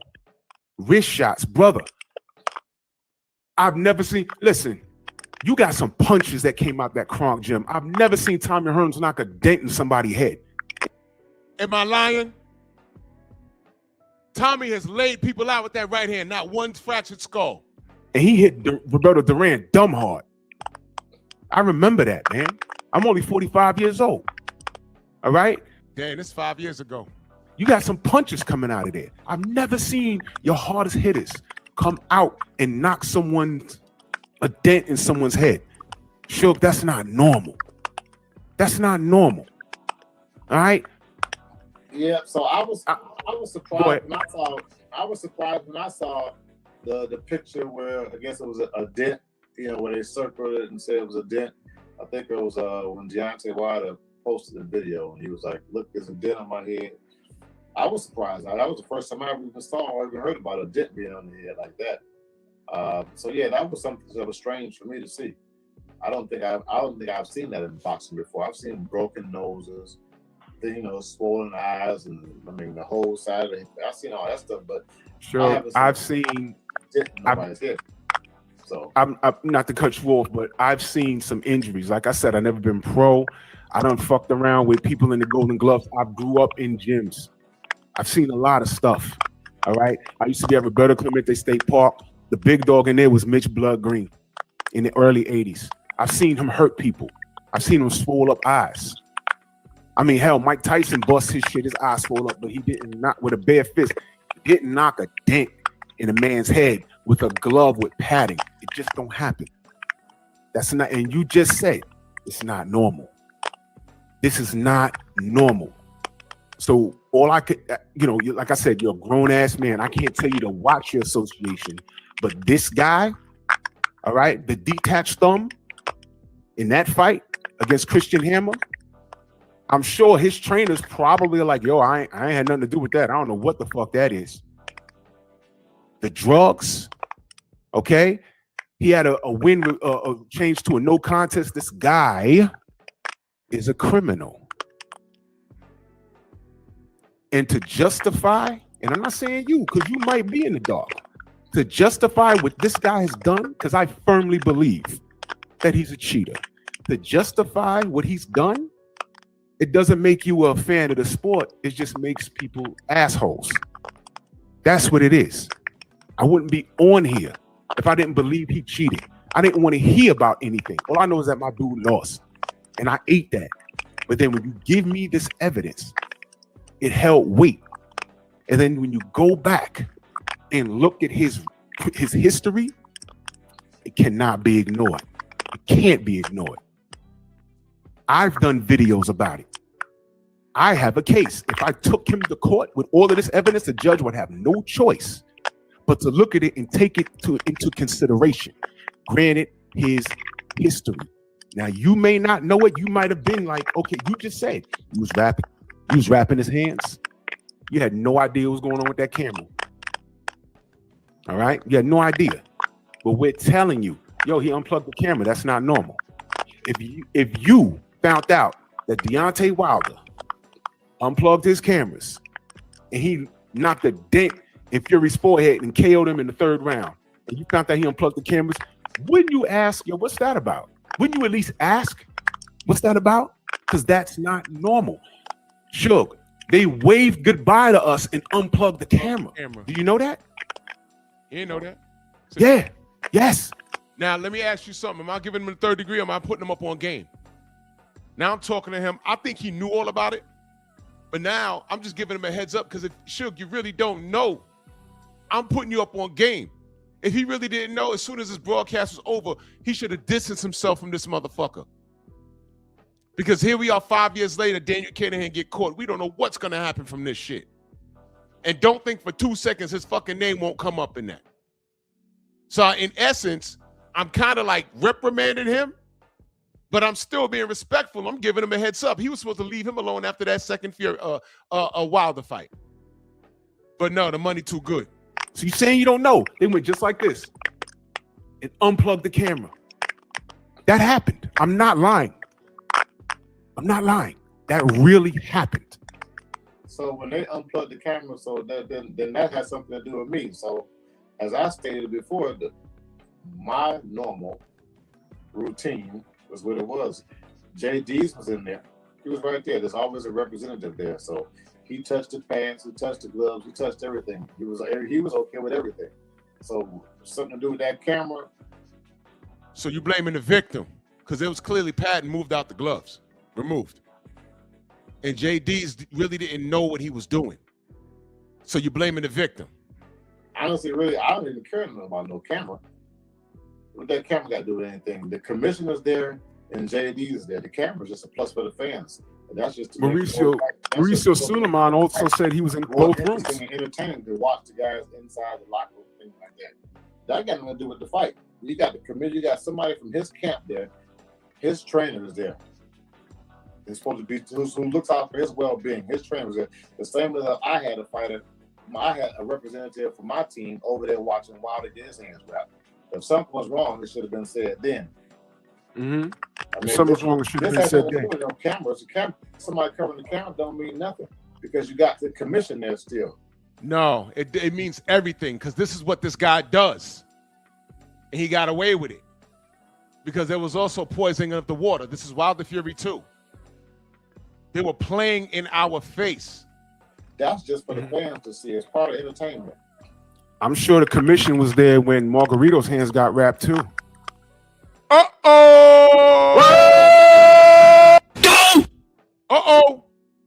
And they pointed it out, didn't they? No, they did not. No, they did not. It was Brother Nas. No, they didn't. No, they didn't. You know who caught him? Brother Richardson caught him. Bear Richardson. I mean, not Bear, but the commission. See, dickhead nigga. You see? You spoke too soon. Now he says, oh yeah, Richardson. Yeah. Commissions have never caught someone cheating. You know that? Nazim caught it. Right, but the commissions never caught anyone cheating ever. You do know that, right? So that's why you have a commission there, and you have somebody from your team there.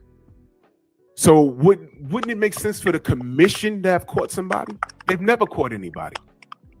Ever. It's always it makes more sense to have two people in there too. So if one person misses, the other one catches it. But okay, so who the fuck was in Wilder's locker room with Sugar Hill watching the hand wraps? This dude is a lot, and see, this is where it got rough for him. Because now I got him on the ropes, and he's upset. He's trying to fire back because he's getting body bagged. All right, brother.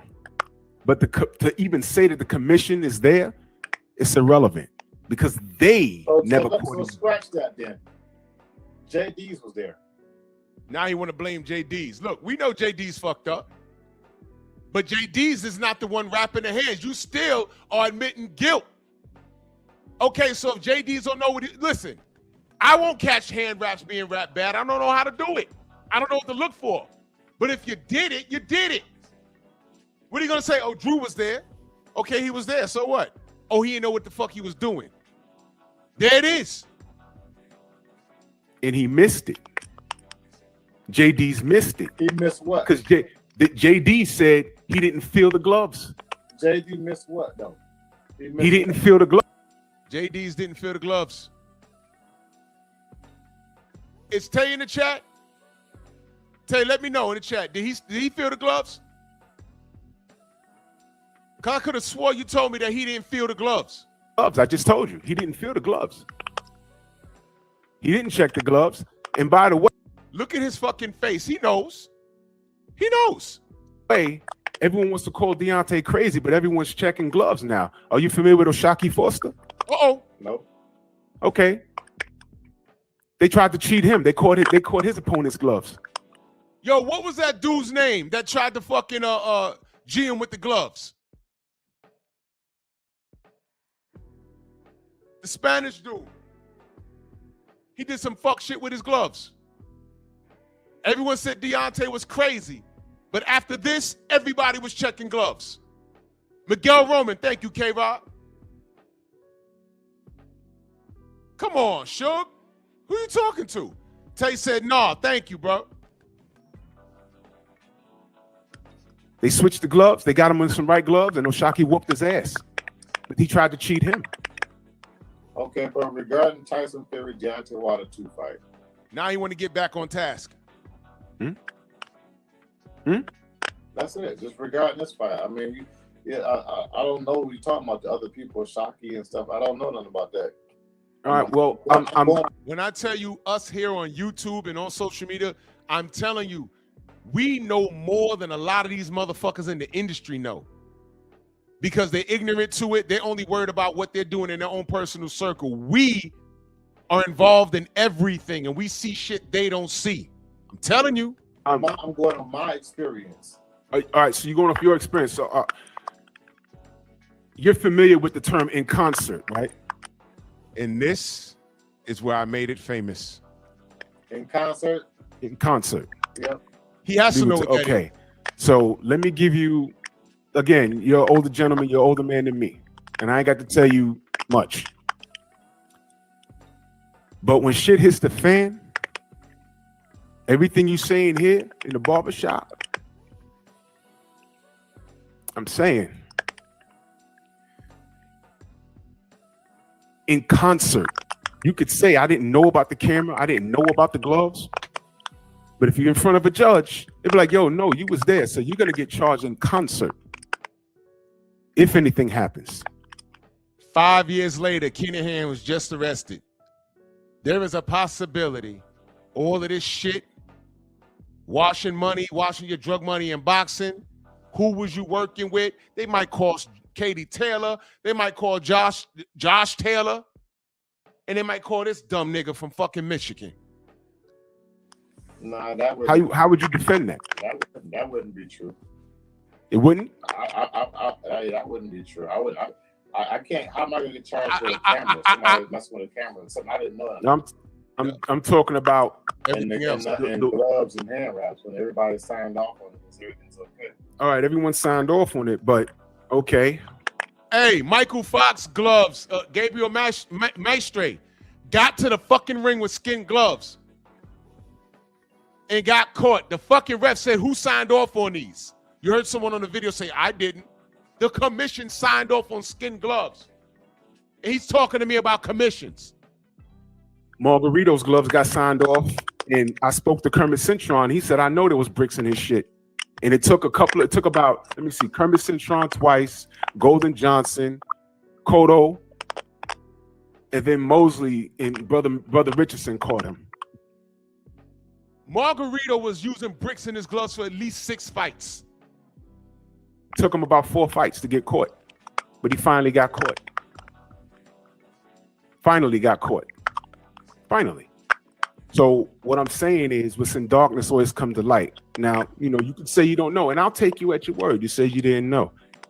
But what I'm saying is that term in concert, there's something to think about, man. And if you really are in the dark about it, you need to do your research. Go back and look at the first fight. Go back and look at the second fight. Look at all the wrist shots. Look at all the rabbit punches. I know your term is to go in there and win. And for that aspect, you did your job.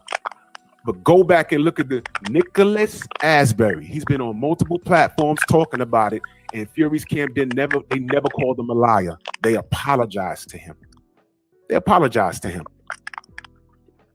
And that's all I'm going to say. Take it easy. Yo, you know what, man? I go back and I watch that, bro. I didn't do shit wrong, bro. I didn't do shit wrong. Yeah, do you remember your immortal words, Drew? Time reveals all truth. Yes, sir. Yes, sir. Now, I tell y'all, my fucking memes tell stories. Sugar Snitch, you see that right there? He might start singing, and I'm telling you right now, he can go in the way he talked to me. If he sits down in front of the FBI, the CIA, the IRS, the KGB, you know, fucking who those people in the UK? National Crime Agency. No, he'll sit there. It'll be the Office of Foreign Assets, but also it'll be and the FBI, because at the end of the day, crimes may or may not. See, look, you don't even have to have a concrete case. All you need to have is prima facie evidence, Right. which needs to be looked at. Yep. You don't have to predict an outcome. You don't have to say anything. You just have to say, we've got A, B, C, D, and E, which doesn't look good. Could you please investigate? Mm-hmm. Yep. Also, Drew, I wonder if you issue a freedom of information, a FISA application to the FBI, and ask them if they've ever spoken to any of the boxers, and you name them, and they've got to come back with a response. They might say it's an ongoing investigation, but you might get a response if you write to them and issue a Freedom of Information Act that you can do in America.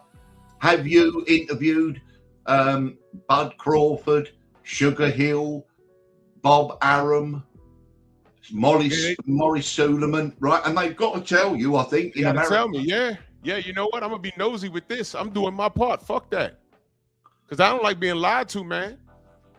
I don't like it, especially if it almost cost the life of my brother, man. Fuck that. That's bullshit. And this motherfucker, if they sit him down, I'm telling you right now, he's singing. Sugar Hill gonna turn into Sugar Snitch. He's singing. And I'm gonna tell you something else that'll be the funniest shit in the world. They will find the internet and they're gonna find this interview that I just played for y'all, and they're gonna listen to this motherfucker. Drew, Tony G said, go back and look at Fury's fight last weekend, and his glove was flopping about then. Oh, really? I wasn't paying attention. Well, that's let me see if I can find it. He said it just in the comments earlier. I did notice it. Yeah. Tony G. Yeah, Tony, it was? What round, brother? Let me know. I want to know. Enigmatic Son says Kinahan gonna be singing too. Listen, y'all remember New Jack City? Y'all remember that scene? Look at him, Kareem Akbar. That's gonna be Daniel Kinahan. And Sugar Hill sitting there like, yo, I was just a trainer, man. No, motherfucker, you going down. When they sit down with Daniel and say, well, what were you doing? Yeah, MTK, Global. I was working with this fighter, that fighter. Yeah, Fury's my guy. And everything he did, cheating with the fights, everybody was in on it. Well, who's everybody? Everybody. Well, who? The Cut Man? Everybody. Ricky Hatton, rest in piss? Everybody. What about Sugar Hill? Everybody. Go get Sugar Hill's black ass. And it'll be funny, because his ass will get locked up way before Tyson. Yeah, he running around helping him out. They fuck around and lock your ass up. Dummy. Fuck around. Daniel Kennedy will say, yo, I was moving up a bunch of crack in his goddamn gym bags. Exactly, Joe Townsend. Pull me glove up. Fuck Ricky Hatton. Don't care about him. When he died, I said, okay, next. In other news, what time the Bulls game come on? Fuck him. Don't care. That'd be funny as fuck. Hey, Drew. Look, there it is, Tony G. Okay, he says most rounds, David Hay was calling out illegal punching. I did hear David say something about illegal punches. I'm gonna go back here. It's still on Netflix. I'm gonna go back and watch it. Cause I was in and out, man. I'm like, man, fuck this guy. I just like had it on. I was hoping that Makhmudov would land something stupid and knock him out. And so I was looking for that, but you know, I wouldn't be that lucky. And Bob Arum, yeah, that's right, Juice. Bob Arum's like literally 100 years old. He gonna be like, I ain't trying to deal with this shit. That motherfucker did everything. But Bob, isn't that your friend, Bob? Shut the fuck up. Shut the fuck up. Yo, you know who was telling him to shut the fuck up? Mike Coppinger. Mike Cappinger, he was telling him, shut the fuck. That's funny as hell. And by the way, wasn't Mike Cappinger working with MTK or Daniel Kennan or something? Please tell me he has some sort of connection to that shit. Please tell me. Being in the all-male prison for Mike Cappinger would be heaven for him because he is the pillowest of biters. Doodle chaser. You go to that motherfucking house, it's like, yo, man, why always I smell eggs every time I walk in here? Stupid ass. Man, I can't, dude, the possibilities. You know, I'm not even gonna hold you. I hope something bad happened for them. I do, I really do. I'm not even gonna, listen. Let me tell you something. As much shit have we heard over the years. Do y'all remember when people used to invade our chats talking about they wish Deontay would have died that night? Y'all remember those flyby motherfuckers? They come to the goddamn glass house and throw a goddamn rock. They're doing drive-bys. I hope Deontay died. You remember all of those people? Remember the death threats? I'm like, man, okay. All right. And now here we are. Tay Jones says he signed with MTK during COVID. A couple of months later, signed with ESPN as well. I hope. Just scare that motherfucker. Just bring him in for questioning or something. Mike Cappinger. Yeah, Tay, I remember you told me that. M1104, salute to you, brother. Salute to you. He said he came in from Art Haas's channel. Salute to you, brother. Man, the possibilities. And, you know, Daniel, now, let me ask you something. Art, if they throw the book at this guy, how much time would he get? Well, if it was in America, it'll be end of story, life without parole. In Ireland, if he gets convicted of a murder, he'll get life and probably 40 years minimum sentence. Mm-hmm. But it's the tip of the iceberg, Drew. If they, I think that when the dust settles, there could be, you know, instances of 20, 30 murders that Daniel Kinahan has authorized because he was paid, you know, he was organizing hit squads. Another story, there was a famous gangster in the UK called John Goldfinger Palmer, and he was murdered. But one of his business partners thought he was going to speak to the police and authorities. So Richard Cashman, he lives in Dubai. He went to see Daniel Kinahan and said, I would like John Goldfinger Palmer murdered. Daniel Kinahan said $500,000. Daniel Kinahan went to his hitman, Imri Arakas, that's in public knowledge, and said, I'll give you $100,000 to kill John Goldfinger Palmer. He flew to the UK, hid in the bushes, shot him with a silencer-equipped pistol, and then melted into the background and escaped. And so there are many hits. Daniel Kinahan also organised the killing of an Iranian dissident in the Netherlands with the Mokro Mafia. So he's probably been involved in maybe 100 murders, more even. Damn. Right? They had hit squads. There was a hit squad, right? An American-Israeli called Golan. There's a lawsuit in New York at the moment. They were running a hit squad for the UAE. And they had a list of 23 dissidents the UAE government wanted killed. Yemenis, most of them. But there is a lawsuit in the New York. And then what happened in 2016, their dealings with the UAE ceased and Kinahan took over. They were running hit squads. Yo, this motherfucker was in boxing. So when I tell y'all, Deontay wasn't only fighting a cheating ass Fury, he was fighting a network of gangsters. Cheating Deontay was easy. Global killers. Oh my God. See what I mean?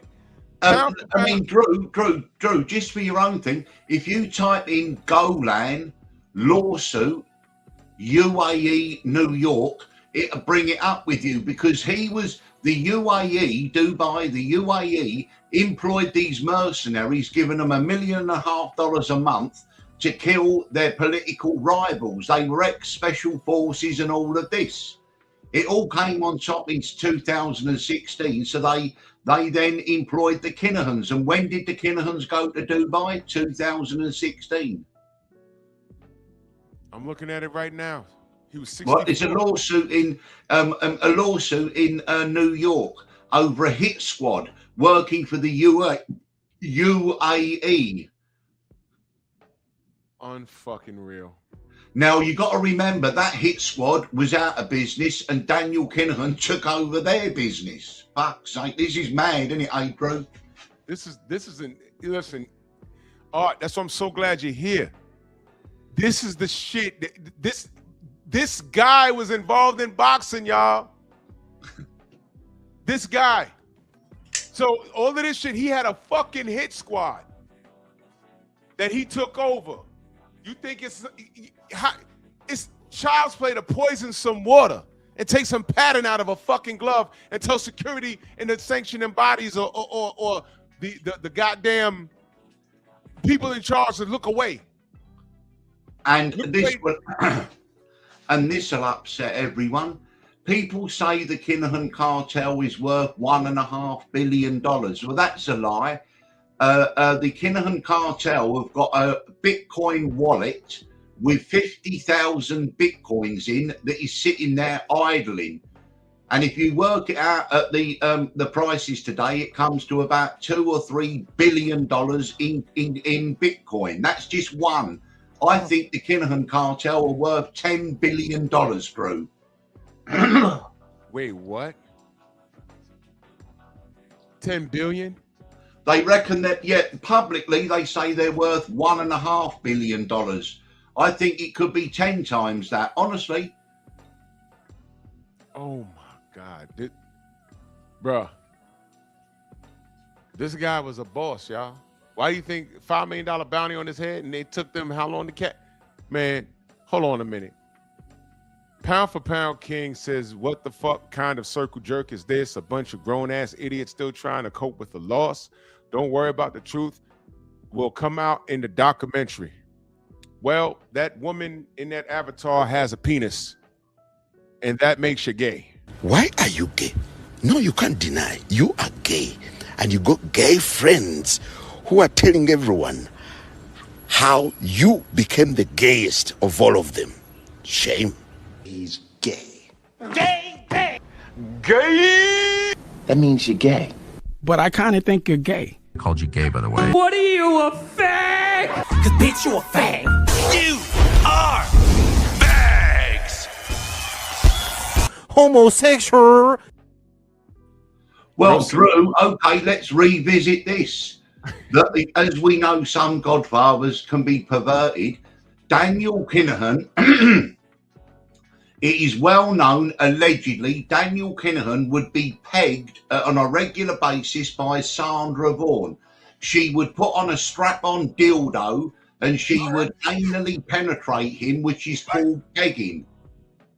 What? Right? You think I'm kidding, right? Honestly, right? It's a well-known thing.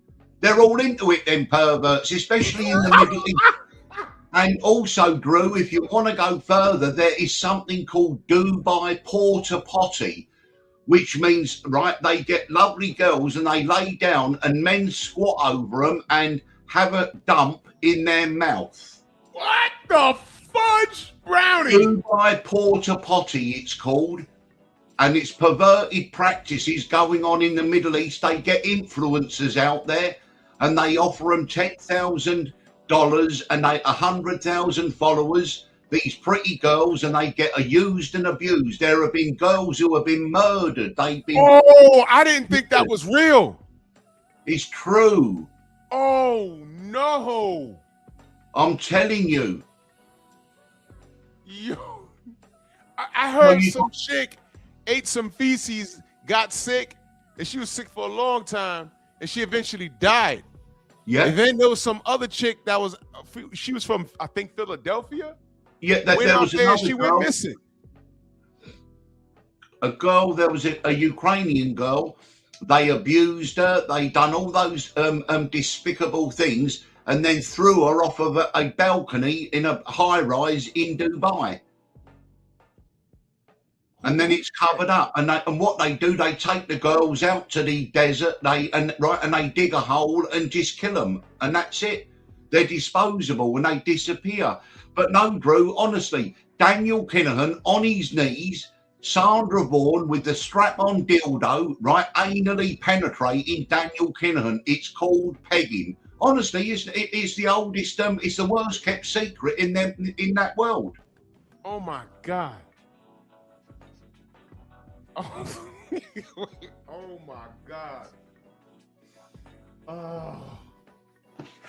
So Fury running around kissing motherfuckers on the mouth. Exactly, Ben Davidson. Honestly, that's and so I know we laugh about Anthony Joshua, but a lot of these boxers, they're all perverts, sucking each other's dicks and all that stuff. It's revolting. I mean, please, honestly.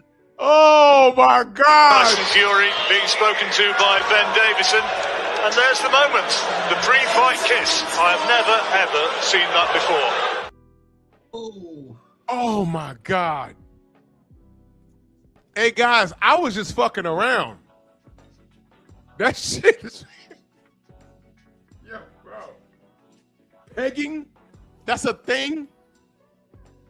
Oh. Jack the Ripper. What you mean? The man in the UK 100 years ago killed all those prostitutes. The real Jack the Ripper. Yeah, or you know, by the time I heard about that, that was like a story out here in America. We didn't know if that was real or not. That was a real dude. Yeah, it was and I think they traced it through DNA. They think it was a Polish barber, But then they also think with Jack the Ripper, though, Drew, that there were copycat killers. Oh. Holy smokes. Yeah, Stormy B, man, right? He's speaking truth there. That's why they get herpes on their lips. Disgusting. Absolutely revolting. Oh.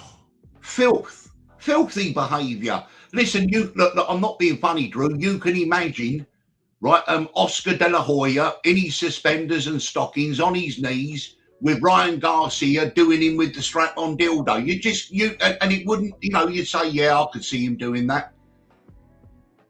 Oh my God, yes. This motherfucker. I mean, Oscar De La Hoya dressing up in women's clothes. It's the same as this transgender bollocks, right? It's all bollocks. Yeah. Right? A man dressing up as a woman will always be a man dressed up as a woman. Will never be a bloody woman. And anyone forcing someone to say that, right, it must be mentally ill. Yeah. Fucking start all that game with me. Honestly, it's polluting the minds of our children. It is. We're going. I won't even say gone backwards. We've gone off the rails in this world. No, we've gone to where it was in Germany in the 1920s. It's Sodom and Gomorrah. Did you know Israel has got more paedophiles and rapists, right, that they would never extradite? It's a haven. Tel Aviv is Sodom and Gomorrah. Dirty, filthy despicable practices. Oh my goodness, what's that? Oscar got fisted? No. Yeah. Oh my goodness. Oscar rammed his fist up some girl's hoo-ha. Oh my God. Yeah, like all the way up to his elbow, from what I heard. And for goodness sake. yeah, this girl, and I think I don't get me lying, I don't remember. I think he paid her off because it went away. And is it true that he had to go back in to get his Rolex? Oh my goodness. Hey, since we talk about cheaters, I want you to educate the audience. Go on. Connor Ben, the cheater that he comes from cheating stock in Nigel Ben. Yes. I told the audience that Nigel Ben, thanks to you telling me, he was affiliated with this gang called the Essex Boys. Yes, Tony Tucker and Pat Tate, who were murdered, the Essex Boys murders. Nigel Ben, right, was hanging around, and he was lucky he weren't with them that night. And at the end of the Gerald McClellan fight, Nigel Ben pretended he fainted. Tony Tucker rushed him to hospital. There was nothing wrong with him, but it was because he was juiced out of his mind. If you go back, see, look, Drew tells you, if you go back and look at the Nigel Ben, Gerard McClellan fight, right, Ben was juiced out of his brain. McClellan knocked him through the bloody ropes in the first round. Sure did. Like, how can a human being come back from that? And also, I'd say that with a Wilder. How could a human being possibly get up off the floor and just shake off Deontay Wilder hitting him like that? There was something else. I mean, you say drugging the water. I say there might have been methamphetamine in that water. Some kind of chemical concoction that he has a drink of it and it gives you like a head rush. Holy smokes, man. I mean, honestly, what you're doing here, Drew, is you're scratching the surface. What you're looking at is the tip of a huge iceberg within the whole sport of boxing. The whole lot is rigged. It's a rigged game. Because if you imagine, I said this 4 years ago, hundreds of millions of dollars are gambled, especially in Southeast Asia, the Chinese, and all of that. So if you can predict the result, you can clean up. We see it in the stock market. Do you see that oil has been bouncing up and down, right, Drew? Someone the other day put a bet on the oil would go down. Right. About an hour later, President Trump has said the Strait of Hormuz is open. The oil went down, and this day trader, earned $780 million in one trade on one day. Oh my God. You can go and look at it. It's being reported about now. And it's obviously, look, Trump it gives a nod to his mates. Right, listen, I'm going to write a truth social in a minute and say that we're going to bomb them to smithery. We're going to bomb them to a new civilization. So oil's going to go up. So gamble that oil's going to go up. Okay, then, right, boom. They put the bet on. Trump does the truth social, destroy your civilization, oil goes up and they clean up. And then obviously the backhanders come in. Oh my gosh. They reckon that President Trump has earned $2 billion, right, since he's taken office again. Yep. $2 billion. Generational wealth. That's what he used the presidency for. He don't give a fuck what happens when he's out that seat. Yeah, but to be fair, though, Joe Biden did the same. 10% with a big guy. He was out in Ukraine and they were investigating Burisma, a oil company that Hunter Biden was a director of. And Joe Biden, the video's still there. He said, what a son of a bitch the prosecutor is. I said to the man, I'm here to give you $1 billion in American aid. And if you don't fire that prosecutor by 4 o'clock when I leave, right, you're not getting your $1 billion. And you know what? The son of a bitch came through. He fired the prosecutor, and now we're going to give him the $1 billion. It's still there. Holy smokes. This is what these motherfuckers voted for. Yeah, shout out to America. The fuck is happening here? You see? It's some It's bullshit. not American We got to go to work every day. Yeah, but listen, Drew, look, when you're provided, you've got two choices, very evil or slightly less evil. And so if you can only choose between those, how can you be blamed? I mean, the best vote in America is no vote.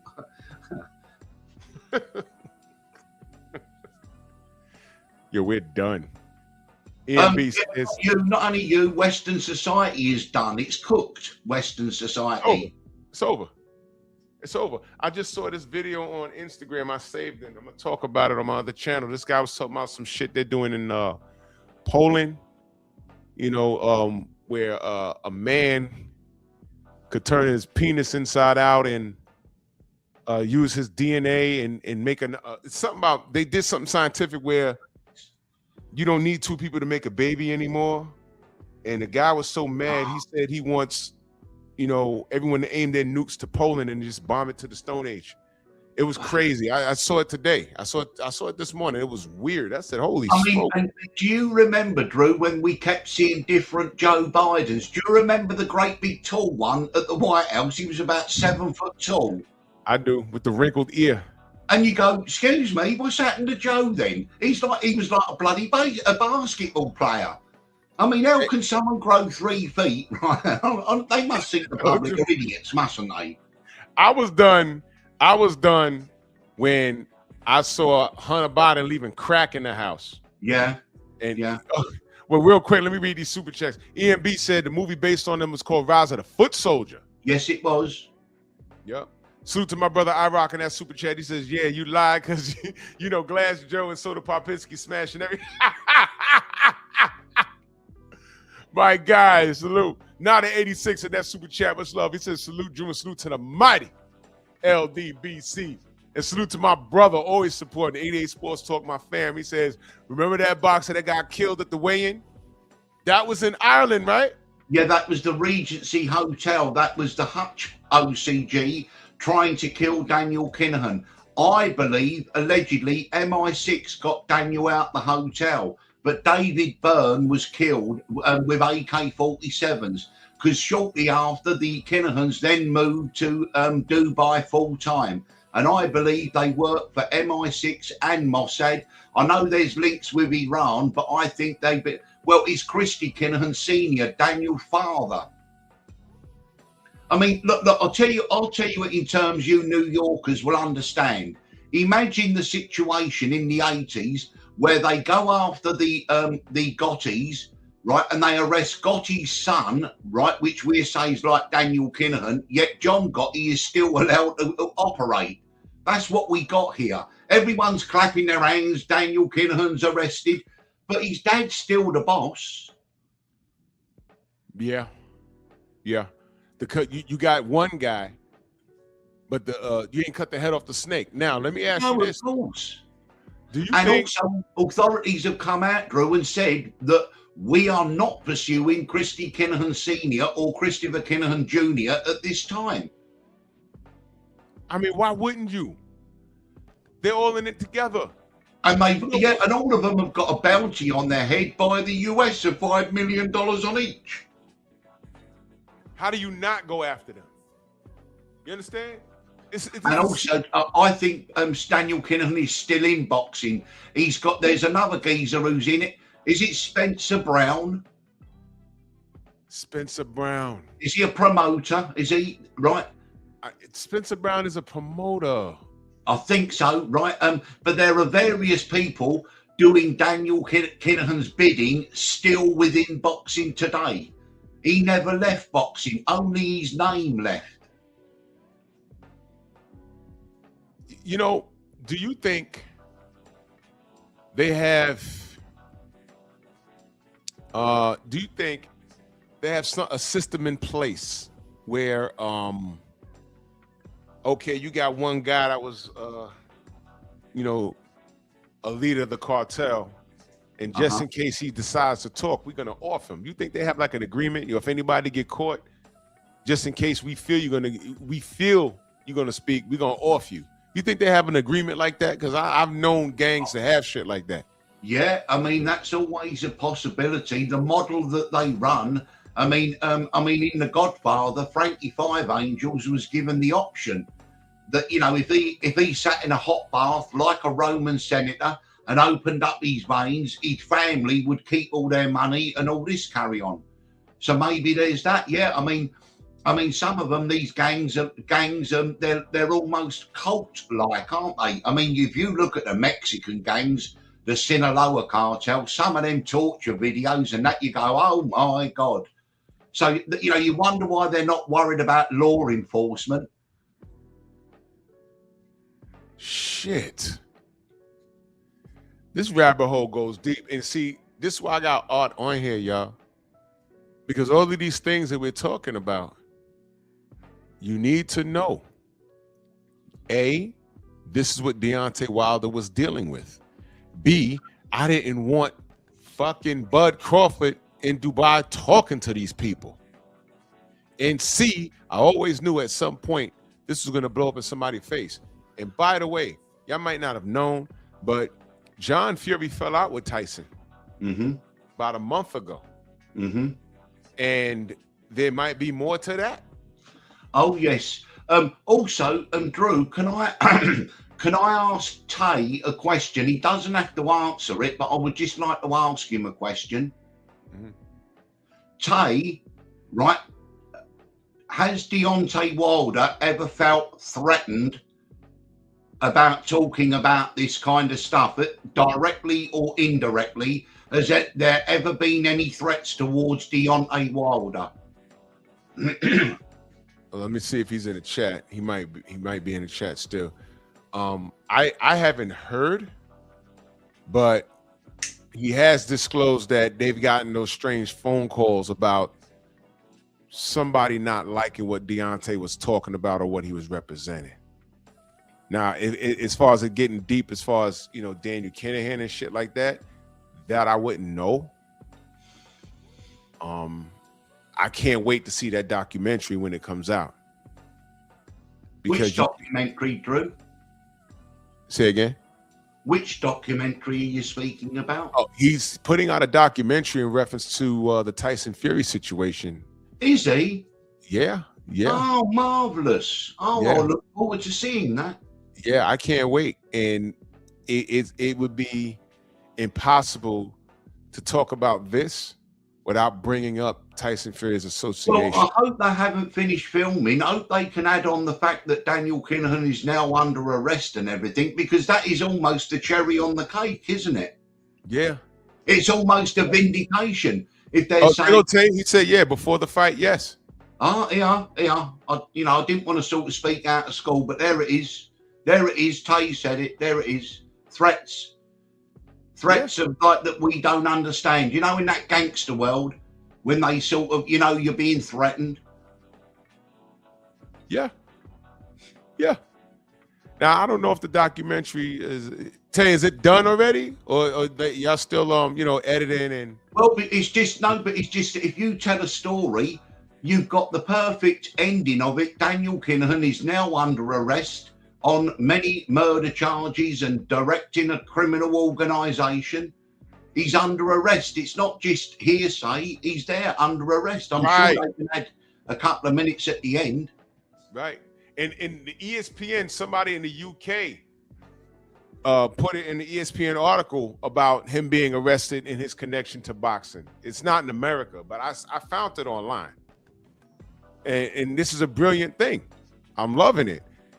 So if the documentary is not done, or if they can find a way to add this, you know, it'd be even more great is if this thing hits the ground running like ASAP, and they start pulling people in for questioning, like Sugar Hill, like Huey Fury, like John Fury, like Bob Arum. I want to pull all these American motherfuckers that were running with this guy, call their ass in. Maurice Suleiman. Oh my God, I want him to get questioned, tried, and convicted. I can't stand that motherfucker. That motherfucker lied to me on. Did you see when I spoke to him on the same show on Barbershop Conversation when I talked to his dumb ass? Oh my God! I remember when you showed the video of that of him sitting behind his desk with the gloves that have been skinned. Do you remember that? I got that. Let me see. Where's that?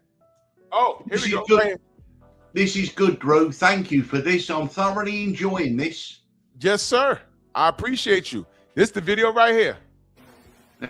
Hello, my name is Mauricio Sulaiman, Executive Secretary of the WBC. We would like to announce that we have begun an investigation regarding the situation that happened in a female championship fight last weekend in Mexico. The fight was between Juarez and Rigo Togo from Japan, and there was a situation in which the gloves were tampered with. The WBC is gathering all the reports from the supervisors from both camps, and we will have a hearing with Togo's management to have them explain exactly what transpired during that situation of the gloves. Here's the evidence. It is a critical and alarming situation because the so-called skinning of gloves seems that happened for this fight. We are very concerned about this situation, and the WBC is gathering information regarding this happening not only in Mexico but other countries and other arenas. We are very concerned about the matter, and we will pay full attention to this situation, and we will inform accordingly of what happens after a hearing with Mr. Togo's manager. Thank you very much.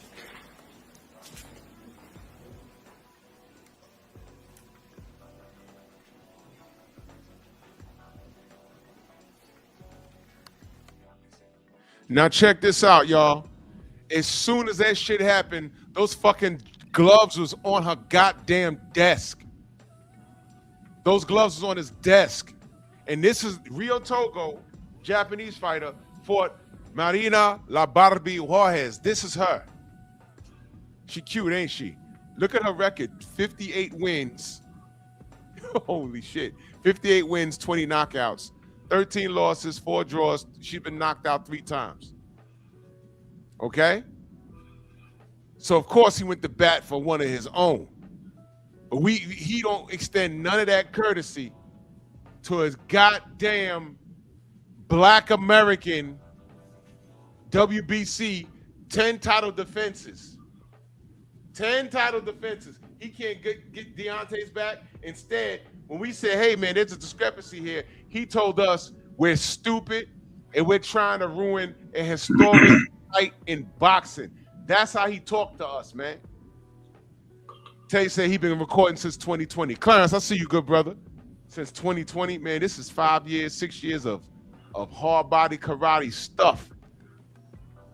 The great thing is, though, Drew, we didn't know at the time, but we covered a lot of ground, and thank goodness you have got it all recorded and everything. Oh, man, we got a bunch. But at the time, though, people were attacking you, attacking me. Do you remember when they busted through my house and took my computers away? Oh, brother, yeah, I read, bro, what happened? I never spoke to you about that, like, one-on-one, man. What happened? I just got a fine. And they gave me my computer back about 6 months later. Well, you talk about, and again, even now, a month ago, right, someone took my channel down by false copyright claims, right? What were they worried about? What did they know? And now, right, a few weeks later, Daniel Kinahan's arrested. But luckily, I've got a backup channel anyway, which I use now, Sheriff. Yep. Yep. Oh my So God. listen, I hope then, Tay, I hope that Deontay's documentary includes that. There's other things you can include where there is evidence. Tyson Fury, MTK had a exclusive limited edition, right? Hublot watches made, MTK. There were 50 of them made. They cost $50,000 each. Right, and one was sent to Tyson Fury, and he made a video. Oh, look, this lovely watch that I've got. The thing he didn't do was pay the duty, import duty, which is 20%. So he literally defrauded the government out of $10,000. I mean, I spoke about it at the time. He's there going, oh, look, from Daniel Kinahan, MTK, limited edition, Hublot watch. He was in the back of a car. And he got it out right, and so there are loads of things that you can show because they leave a footprint. Yeah.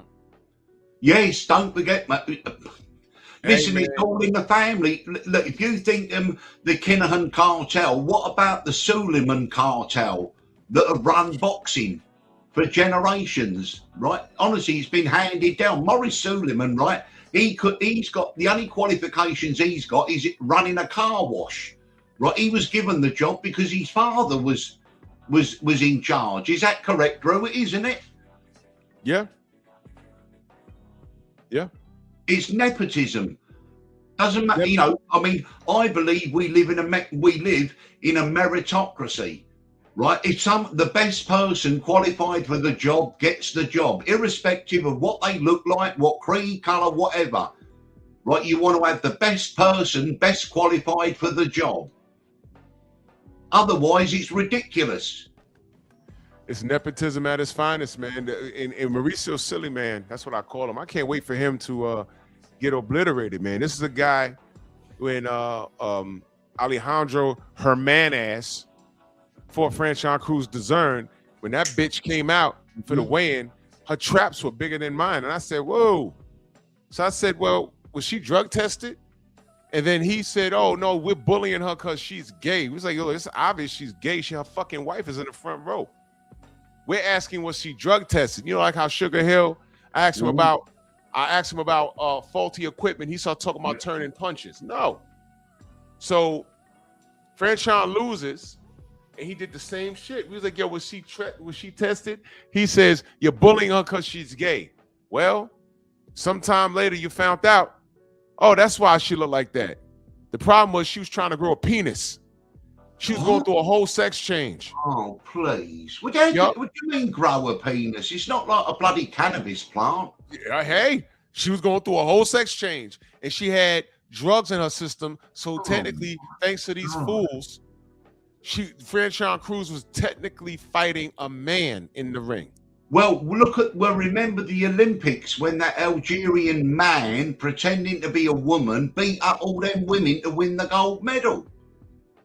Oh, yeah. Oh, yeah. Oh, yeah. This is what we're dealing with here. This is what we're dealing with. And he had to give Franchon Cruz Dezern her belt back. I mean, it's all bullshit. I can't stand this dude. Salute to the enigmatic son in that super chat. He says, Drew, there will be a divine judgment on all parties involved. The cosmic scales of justice are shifting as we speak. That's what I'm saying. We have to lift the goddamn finger. This is happening. And K-Rob, my brother, he's speaking on the lobotomy situation. He said, Drew, Mariana never got any legal justice against Suleiman, and he decided to sweep it under the rug to silence her about it. She also got jerked after. I read what you said earlier. She got cheated again. Again, as well, though, Drew, they use NDAs, non-disclosure agreement. Yeah. This is, guys, we're not making this shit up. However, though, Drew, one good thing, if there's a criminal investigation, non-disclosure agreements become null and void. Did you know that? If there's a criminal investigation, it becomes null and void? Yeah. If just say you sign a non-disclosure agreement, right? If something happens where there's a criminal investigation, you're free to speak about that. You can't say, oh no, I'm not allowed to talk about it, right? You know, you can speak about it. It opens the door. That's why Diddy's in jail. He had a lot of NDAs, but once it became a legal matter, everybody had to tell because they were subpoenaed by the FBI and shit. So you got to talk about it. You got to talk about it, man. I can't. You know what? I went down the Epstein rabbit hole, and I mean, it was bad enough. They're interfering with children. Now we find out they're bloody eating them, chopping them up and eating them. I mean, I'm like, I can't have this no more. Honestly, I've got Epstein fatigue. I was so sickened by it. But it's bad. It's bad. Yeah, the guy had a whole fucking man, you know what? I don't even want to talk about it, man. The guy got a whole... The worst thing is Drew, right, is that when he died, someone took over. It's going on today on an industrial scale. That's what people don't realise. It's going on today. These people are evil, but they're trying to, well, you know, I don't want to talk too much about it on YouTube. No, I know. Yeah, you know, people talk, and there's things that you could connect the dots. And you're like, man, if this is true, this is crazy. This is crazy. But all I can say to y'all is, man, just be careful out here. Yeah. You got grown-ass people going missing. I mean, you know, you think that this is just boxing and criminals, drug dealers getting involved in boxing, kingpin. But then when you look at them, right, they're involved in human trafficking, organ trafficking, right? The arms, guns, drugs, right? And then themselves in their personal life, they're into perverted, revolting, disgusting things. But honestly, literally, the scandal with Daniel Kinahan in boxing is still only the tip of the iceberg. This is a global thing. Yeah, it's not. And I want you guys to understand in the chat, Daniel Kinahan's involvement in boxing, that's just a minor thing he was fucking with. This guy's involved in other shit. And the fact that this guy was so big in that fucking criminal world, the fact that he was in boxing, doing whatever the fuck he wanted to do was major news. Dude, and I want y'all to understand that the fact that Tyson Fury, they didn't say, hey, you did something enough for us to arrest you. They told him in America, your connection with this guy makes us not want you on our soil anymore. And I cannot believe that that wasn't big news in America. I can't believe that. That's fucking crazy. And still 5 years later, it's the same. Hey, did you read about Lazez, the ex-fighter, the gym owner, right? Did you read the story where they got the photographs from last June of Daniel Kinahan and Christy Kinahan at the MMA fight in Dubai? They were there? Oh, yeah, it came out. And one of their friends, Lazez, he's an ex-MMA or UFC fighter. He was fronting companies and he bought 2 oil tankers, one for $40 million, one for $50 million, and was sending Iranian oil to China, beating the sanctions. But no, let me find it. It was a massive article. I'm surprised you didn't see it. No, I didn't know that. Hang on. Yeah, it's the Kinahan. It was a Bellingcat article. Hang on. Let me bring it up for you.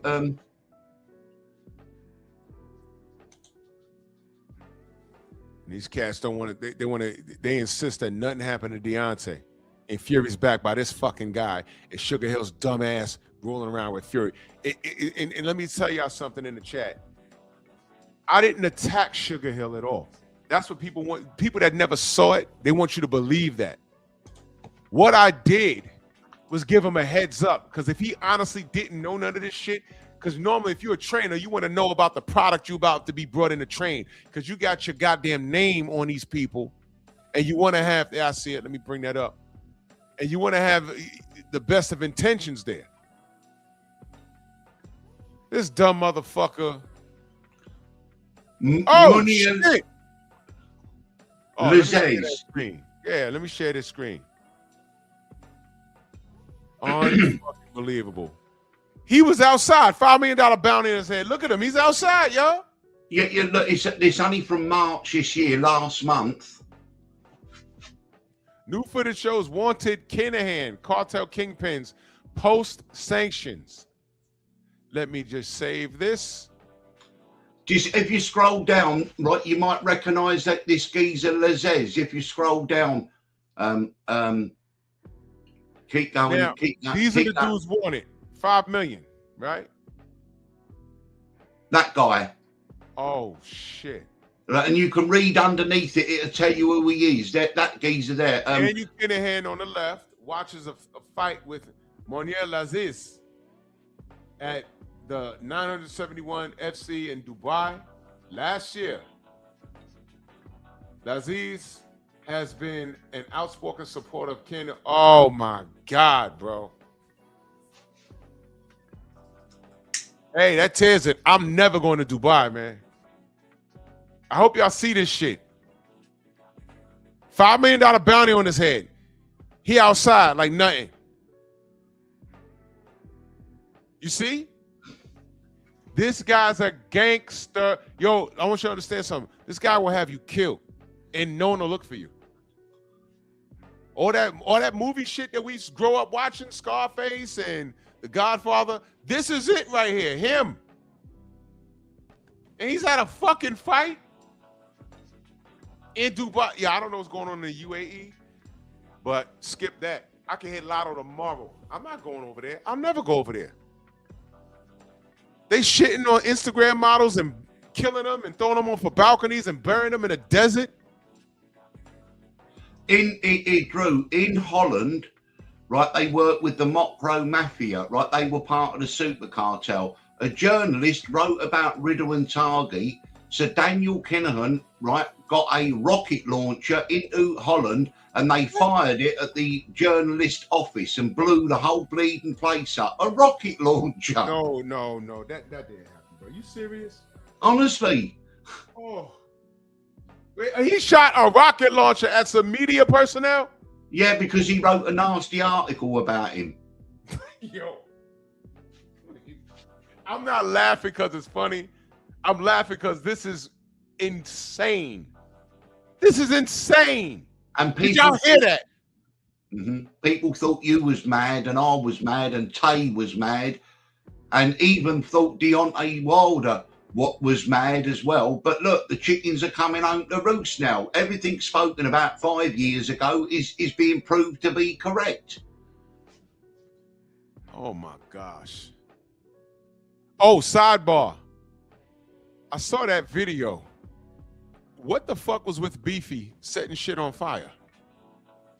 No, Liam Smith, Beefy, right, was out in Dubai and he was shagging Daniel Kinahan's wife. Right, they call her elevator knickers, right, because her knickers keep going up and down like an elevator.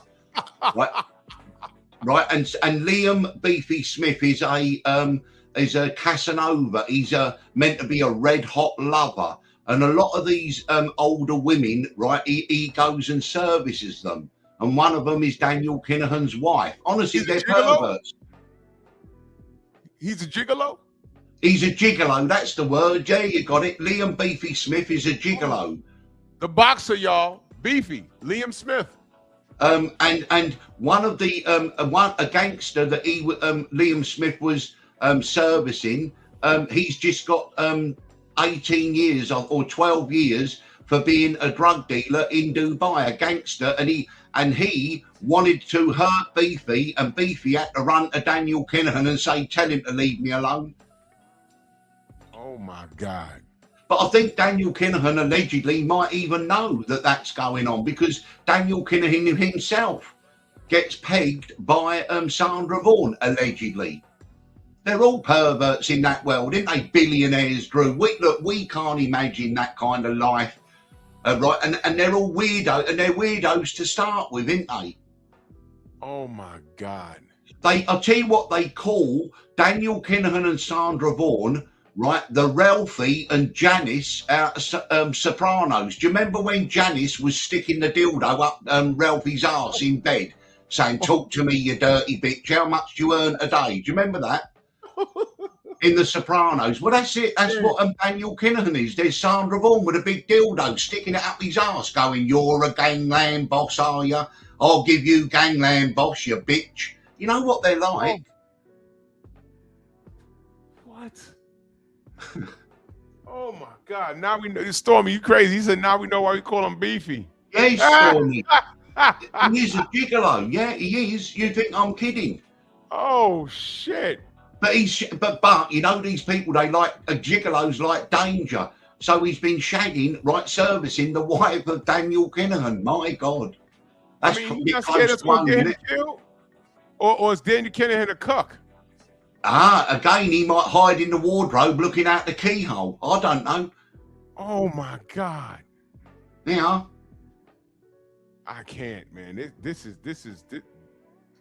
How does Art know all of this? Because I know everything. Everyone talks to me. Honestly, if I told you some of my contacts, you'd be like, you wouldn't believe the people that tell me things, and other people, and things are just known, right?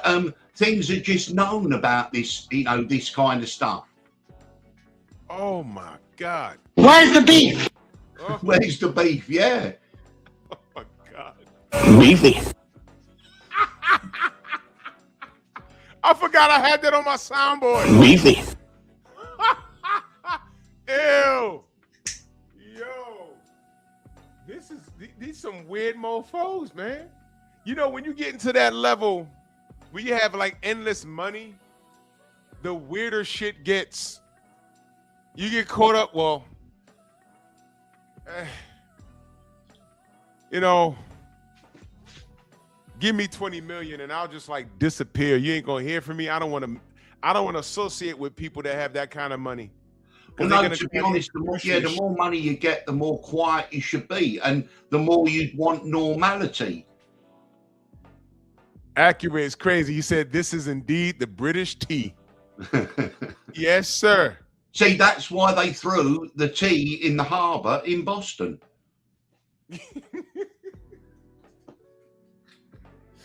Oh my God. I can't believe this picture right here, though. I can't get over this. You know, and that Lazez in the picture with Daniel Kinahan, he's the one who bought the two tankers, one 42 million, one 58 or something, and they were sending millions of gallons or barrels of oil to China from Iran, and that is why I think the Dubai authorities have finally acted. And also, Stephen Lyons might have grassed him up allegedly. This is nasty work, man. Well, his ass is caught. His ass is caught, and I can't wait. But I hope that he snitches and throws everyone under the bus before he's found hanging in his cell. Again, yeah. Well, you know. Yup. You listen, I have a $5 million bounty on my head. You'll never see me. If I'm running, you'll never see me. You'll never see me. This motherfucker's at a whole fight, not even in a fucking disguise. He ain't give zero fucks. So they just got tired. At the moment, the Irish are trying to extradite him to Ireland. However, if the Americans get a chance, I think they would extradite him to America. I want us to get him first. I want to see what we're going to ask him. Yeah, no, I would prefer the Americans get him because I think that might make him open up. And because if he's looking at Supermax next to El Chapo, I think he might have an indication to say I'll blow the whole whistle on the whole lot. Yeah, exactly. Because I think if they try and bring him back to Ireland, somebody's going to spring him and he'll go back on a run, or somebody will kill him and he won't make it. Right. That's what I'm scared of. I want him to talk. I need Daniel to talk. I want him to know everything. And he's going to be talking about all this other gangster shit. And they're going to say, by the way, what's good with you in boxing? And I want to know what he says. Oh, boxing? Oh, yeah. I did this, I did that, and Fury and Sugar Hill and Big John and Huggy Fury and fucking Martin Carefoot is buried somewhere in the mountain over there. And yeah, we did all of that. But anyway, give me a deal because, you know, I don't want to go down for 104 murders. Well, they forgave Sammy Gravano of 19 murders. Right. Sammy the Bull. That motherfucker was walking down. He was in the Bronx, man. He was walking down. What's that block on Little Italy? Forgot that block's name. Mulberry Street. Was it Mulberry? No. It's another street right there. It's right down the block from the White Castles off of Fordham Road. But when I saw that clip on the news of him walking, I was like, I know exactly where that is. They have a whole fucking a painting on the side of the wall of what's the actor's name that played Sonny in The Bronx Tale? James Caan. Him. They have a whole Sonny. They have a whole fucking painting on the side of a wall. It's really nice. But you know the irony of that, Drew? James Caan was Jewish, not Italian. Ain't that funny? I knew that. Ain't that funny? Yeah. And if you want to look at the real history of the mafia or organized crime in America, it's not Italian, it's Jewish. Bro, don't get me started. You start talking about those small hats and the channel start flickering. Oh boy. Those people. But yeah, well, I hope I've brought some stuff, a bit of fun and all of that. But what we'd be talking about here tonight, right? Honestly, it's it's all out there if you just choose to go and have a look. But honestly, this Daniel Kinahan. But remember, right? It's not. They haven't finished now. As I say, it's like arresting John Gotti's son and John Gotti's still free. Christy Kinahan Senior is the founder. He's only in his late 60s. Mm-hmm. He's fit as a fiddle, right? So the business will go on. It's not going to finish now.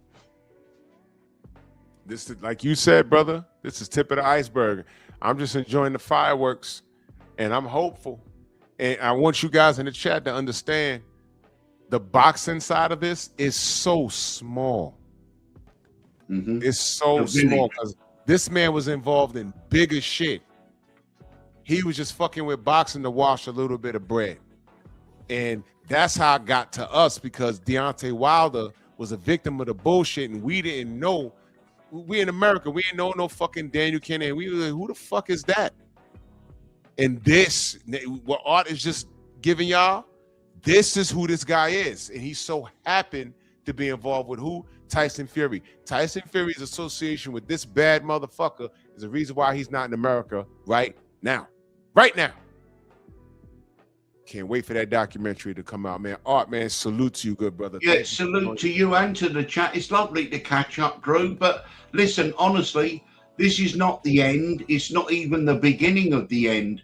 What it is, however, is the end of the beginning. The firing gun, has, excuse the pun, has only just been fired. Right? This is now, in legal terms, there's going to be plenty of material out there and new revelations of Daniel Kinahan. And by proxy, it will affect people like Fury and those in the boxing world. True story. You'll be doing an episode once a week on this, Drew, I guarantee, because you'll find out new things and go, hang on, I've got to do another one. Hey, I'm waiting on that. And by the way, thank you for the correction. Chaz Palminteri. Oh, Chaz Palminteri. Oh, but that's different. That's that was a Bronx Tale. Right, Bronx Tale. Thank you. And Usual Suspects. He was the policeman, wasn't he? Yes. Yeah. Yep. Let me see something. Chaz Palminteri, Bronx.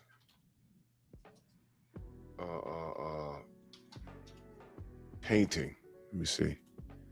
See if they have it, because it's right here. Like it's not far from where I live, near it. I could drive it right up Fordham Road. I can't believe they don't have no pictures of it online. Here it is. This is it. Let me show y'all real quick before I get out of here. Let me show y'all. Share screen. This is it. It's nice. And I'm gonna tell you something else. Look at that. That's the only thing they don't tag over, because normally people put graffiti over it. They don't touch this right here. Is that the devil's horns he's doing? Yeah. What's all that about then? Why do people keep doing that? Hey man, it's deep. It's deep, man. But that's letting you know. Let's just say that's just letting you know something. Is that letting you know that they're part of that culty kind of thing? Yeah. Is that a tribute or something? Is it a bit like Robert Johnson at the Crossroads when he, what was it? Bob Dylan said, the commander in chief. I'll say this: it is exactly what you think. All right, okay. It's exactly what you think. This is off of Fordham Road, right next to the TD Bank. But also in that, Drew, if you look, there's a silhouette of an adult walking away with a child. I don't know what that represents. That's not nice, is it? I think that's Bobby D's character when his son was a little younger, like walking away. I don't know. Oh yes, no, I do in Bronx Tale. Yeah, when he took him home from the after his son won $600. That's it. He took him home. Come on, let's go home. Right. Oh yeah, no, I can see it. I just it's just today though, Drew. We the symbolism is just in front of everyone, isn't it? Yep. But this is, it's right there. It's right there on Fordham Road, and nobody touches it. Nobody tags on it. Mm-hmm. They filmed the movie around the corner. You know what I mean? So yeah. So anyway, Drew, lovely. It's been great to speak to you. Yeah, man. If I miss any news, always hit me up, man. Keep me posted because we on this thing. And if Deontay's documentary is not 100% done, we can always just. Well, yeah, I'm just saying if Tay is listening, maybe you could actually, the stuff we've been talking, maybe you could even just relay the stuff that I've been mentioning to Deontay. And Hey, look, bro, he might be listening right now. It's not difficult to be able to add 5 minutes on the end or something, because look, at the end of the documentary, what a cherry on the cake to say, and all of that stuff about Daniel Kinahan, and then you could go to a news report, Irish gangster arrested in Dubai, Daniel Kinahan, Dubai porta potty, pegging, it'll have everything in it, won't it? I know, honestly. Well, why not? Why not expose these people for all that rude stuff they do? Dirty, filthy perverts. Fucking perverts, man. Wait till all this shit comes out. Well, it's coming out, man. We've been patient. I knew it. And we only getting started, man. You've been great, brother, man. Always a pleasure. Thank you so much, man. Thank you. All the best, guys. Well, it's now 4 o'clock in the morning, and it's been well worth me staying up. Thanks, guys. Appreciate you, good brother. And we'll talk, man. Thank you so much.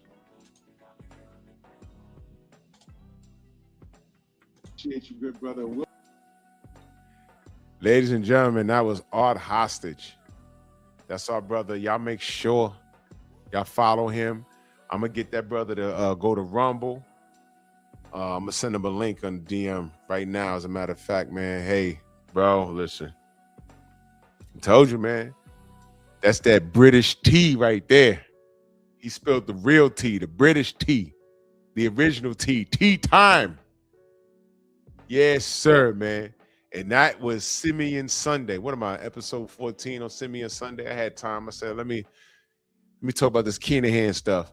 And I mean this from the bottom of my heart. The only reason why these other clowns that are contrary to everything that we say, right? They don't want to talk about this because we're talking about it. Listen, man. Put aside your hatred. Put aside your hatred. This was a crime, y'all. And if y'all don't want to talk about it, fine. Don't worry. I got you. And I was just going to coast on this on my own. And my good brother pops up in the chat, and I sent him a link, and you saw we cook. We've been on here almost 3 hours cooking, man. Yeah, no, K-Rod, I mean it's Simian Saturday. You know, always got to make reference to the apes, man. Hey, mister, wanna buy a monkey?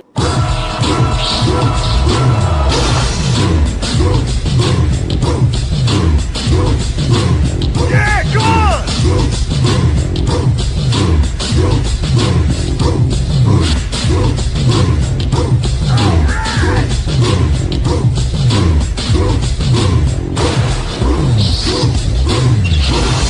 Yeah, man, come on!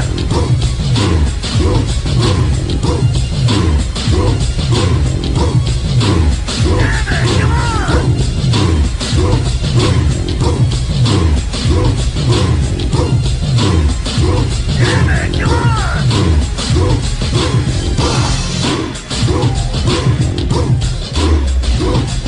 Yeah, man, come on!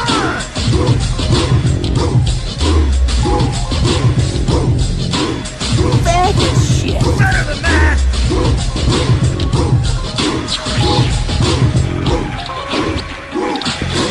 Would you like to buy a monkey? Monkey! Lord of mercy. Andrew, what up, bro? He said he spilled $1 million worth of British tea. Yo, he man, It's always great, man. It's always great, man. Simian Saturday, brothers and sisters. So yeah, I'm gonna go ahead and finish off my night. This was a great live. And listen, this is what we're doing here. We're talking about justice, man. Are the haters talking about this, or are they trying to blow tank? I'm saying, I heard, and shout out to Blue Blood, I heard Mellow Yellow, that little fucking monkey, put out a post on Twitter talking about he's coming back, and then he deleted the post, and then he discontinued the social media. Didn't Cal say, oh, get his back, let him know you love him. Yeah, I ain't DMing him. I ain't saying anything to him. For him to tell me, F you, man, shut up. So screw Tank, because a lot of y'all pillow bodies want to screw Tank. But salute to all of y'all, man. My lives are going to be sporadic because my work schedule has changed. So just be on the lookout for videos and Premiere. I'm putting out a lot of other content on Painful Excellence podcast because there's a lot of things I need to address that have nothing to do with boxing. And we working on Rumble, man. Rumble's where it's at. So, hey, Miguel. ¡Ay, Miguel! ¡Miguel! You pillow biter. You're disgusting. Bronx on deck. Move! Why are you gay? Who says I'm gay? You are gay.